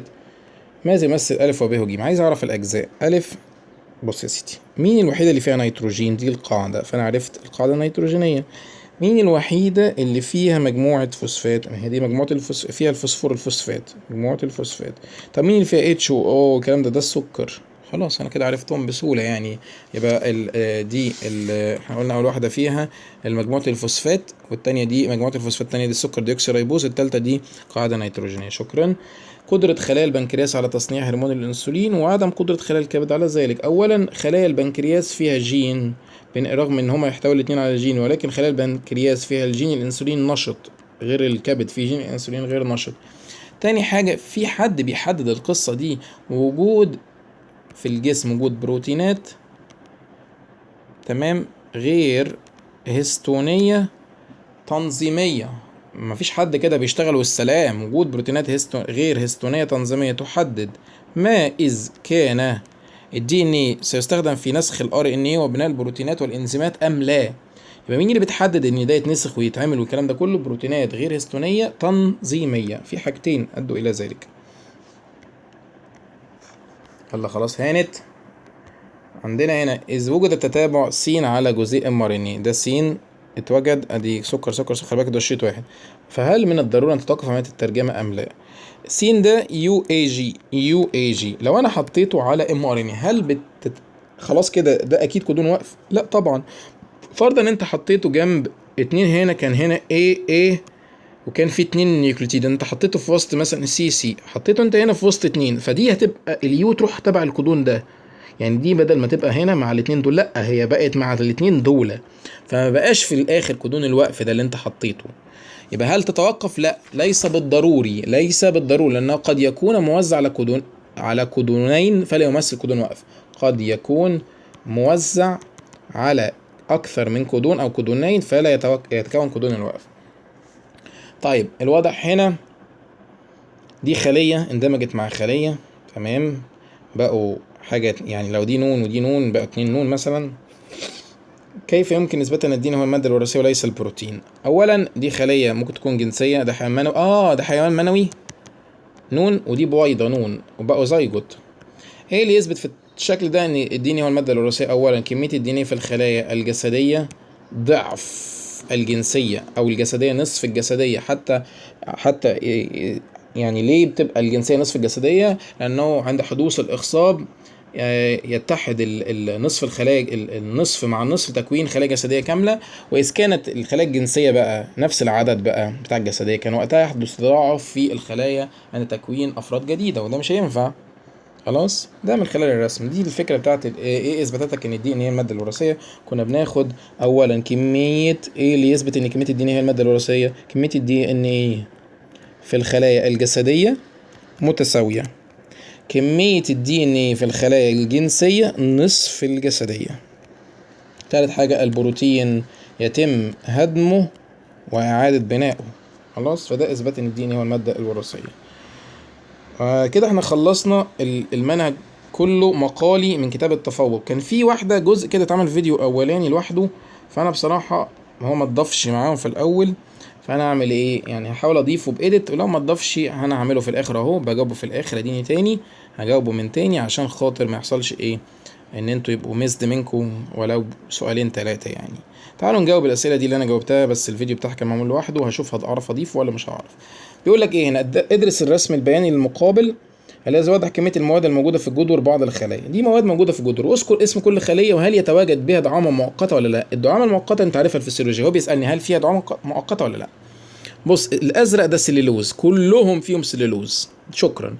الاخضر ده لجنين، يبقى دي خلايا اسكلرانشيميه. هل فيها دعامه فسيولوجيه؟ غلط، ما فيهاش.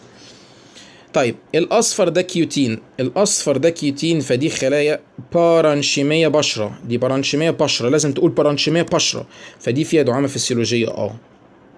ماشي. هنا دي خلايا فيها سليلوز فقط، فدي هي خلايا كولانشيميه او بارانشيميه، مش في البشره بيبقى فيها سليلوز وبيبقى فيها دعامه فسيولوجيه. خلي بالكوا، واحد يقول لي يا دكتور هي الدعامه الخلايا البارانشيميه فيها سليلوز؟ يا ابني الجدار بتاع الخلايا النباتيه اصلا سليلوز، ولكن الخلايا البارانشيميه لو في البشره بيبقى عليها كيوتين، لو مش في البشره في اي مكان تاني بيبقاش عليها كيوتين. طيب دي خلايا فيها سيبرين، دي خلاص دي خلايا فيلينيه، ودي دعامه تركيبيه ما فيهاش فسيولوجيه. اوكي يا شباب، ده بالنسبه بس خلي بالكوا في بعض الخلايا بيشترك في كام حاجه، بتشترك في حاجتين، فنتكر من بعض الاجزاء اللي بتبقى فيها الجزئيه بتاعه اللي النوعين. ماشي، لكن هنا خلاص، هل دي فيها دعامه مؤقته؟ خلاص دي بقت فيلينيه، ودي بقت دعامه نتيجه وجود السيبرين، خلاص تحولت الى خلايا غير حيه. ولكن برضو لو سالك على الماده السيبرين، هو بيلعب دور في الدعامتين الفسيولوجيه والتركيبيه، لان السيبرين بيمنع مرور الميه فيساعد في الدعامه الفسيولوجيه. الشكل اللي قدامك هنا في كسر في الغضاريف وفي كسر في العظام. مين اسرع العظام؟ شكرا، لان هي بتاخد تغذيه مباشره بالدم، لكن دي بتاخد بالانتشار. ماذا يحدث في حاله ده على الدرس الاول في الدعامه، خلي بالكم اللي انا بحله ده. ماذا يحدث في حاله وجود الهيكل العظمي كامل مش متمفصل؟ يصعب حركه الاعضاء ويتحرك الانسان كوحده واحده، يعني مبقاش عنده حركه الاعضاء دي. تمفصل ده بيساعدك على حركه اعضاء ايدك ورجلك، الكلام ده كله انت وقتها تتحرك غصب عنك كجسم كتله واحده. اذكر مثالين على غضروف مشترك بين عظمتين. الغضاريف اللي بين الفقرات العمود الفقري، او الغضاريف اللي في الارتفاق العيني. في غضروف والارتفاق العيني بيربط بالحزام الحوضي ده والحزام الحوضي ده. هنا الرسمه دي مهمه جدا. في عدد تجارب تم اضافه 3 نباتات متماثله، وبص على كل رسمه منهم. الجذر هنا في الميه، الجذر هنا في الميه وفيه زيت على طول، الجذر هنا في الزيت، ده للاسف مش عارف يمتص ميه لان الجذر في الزيت، فده يفقد دعامته بسرعه جدا، يفقد الدعامه بسرعه جدا. مين اللي هيفقد دعامته بعده ده؟ لان بمجرد امتصاص شويه ميه هنا يجي الجذر في الزيت فيبدا مش عارف يسحب ميه، فمجرد تبخر الميه بالنتح يخليه. مين احسن واحد؟ هو واحد. خلاص. ما تفسيرك لفقدان نبات 3 الدعامه الفسيولوجيه لوجود الجذور؟ ده فقط اول واحد الدعامه الفسيولوجيه وجود الجذور في الزيت وبالتالي صعوبه امتصاص الميه. اي نباتين من 1 و2 هو الاسرع في فقد الدعامه الفسيولوجيه؟ 2 اسرع، لان بمجرد فقدان بعض الماء يتحول الجذور مكانها الى الزيت وبالتالي يصعب عليها امتصاص الماء. شكرا شباب. كده نكون حلينا مقالي على كل المنهج من كل الدروس بتاعه كتاب التفوق الموجودة في كتاب التفوق مراجعة نهائية. أتمنى تكونوا يعني الجزء ده اداكوا ثقة ان الأسئلة المقالية سهلة جدا، تعتمد برضو على فكرة فهمك للأسئلة اللي اختر. يعني انت مش لازم تحل مقالي على فكرة، يعني لو محلتش مقالي ما تتخضش، هتقدر تحل كويس جدا. Good luck.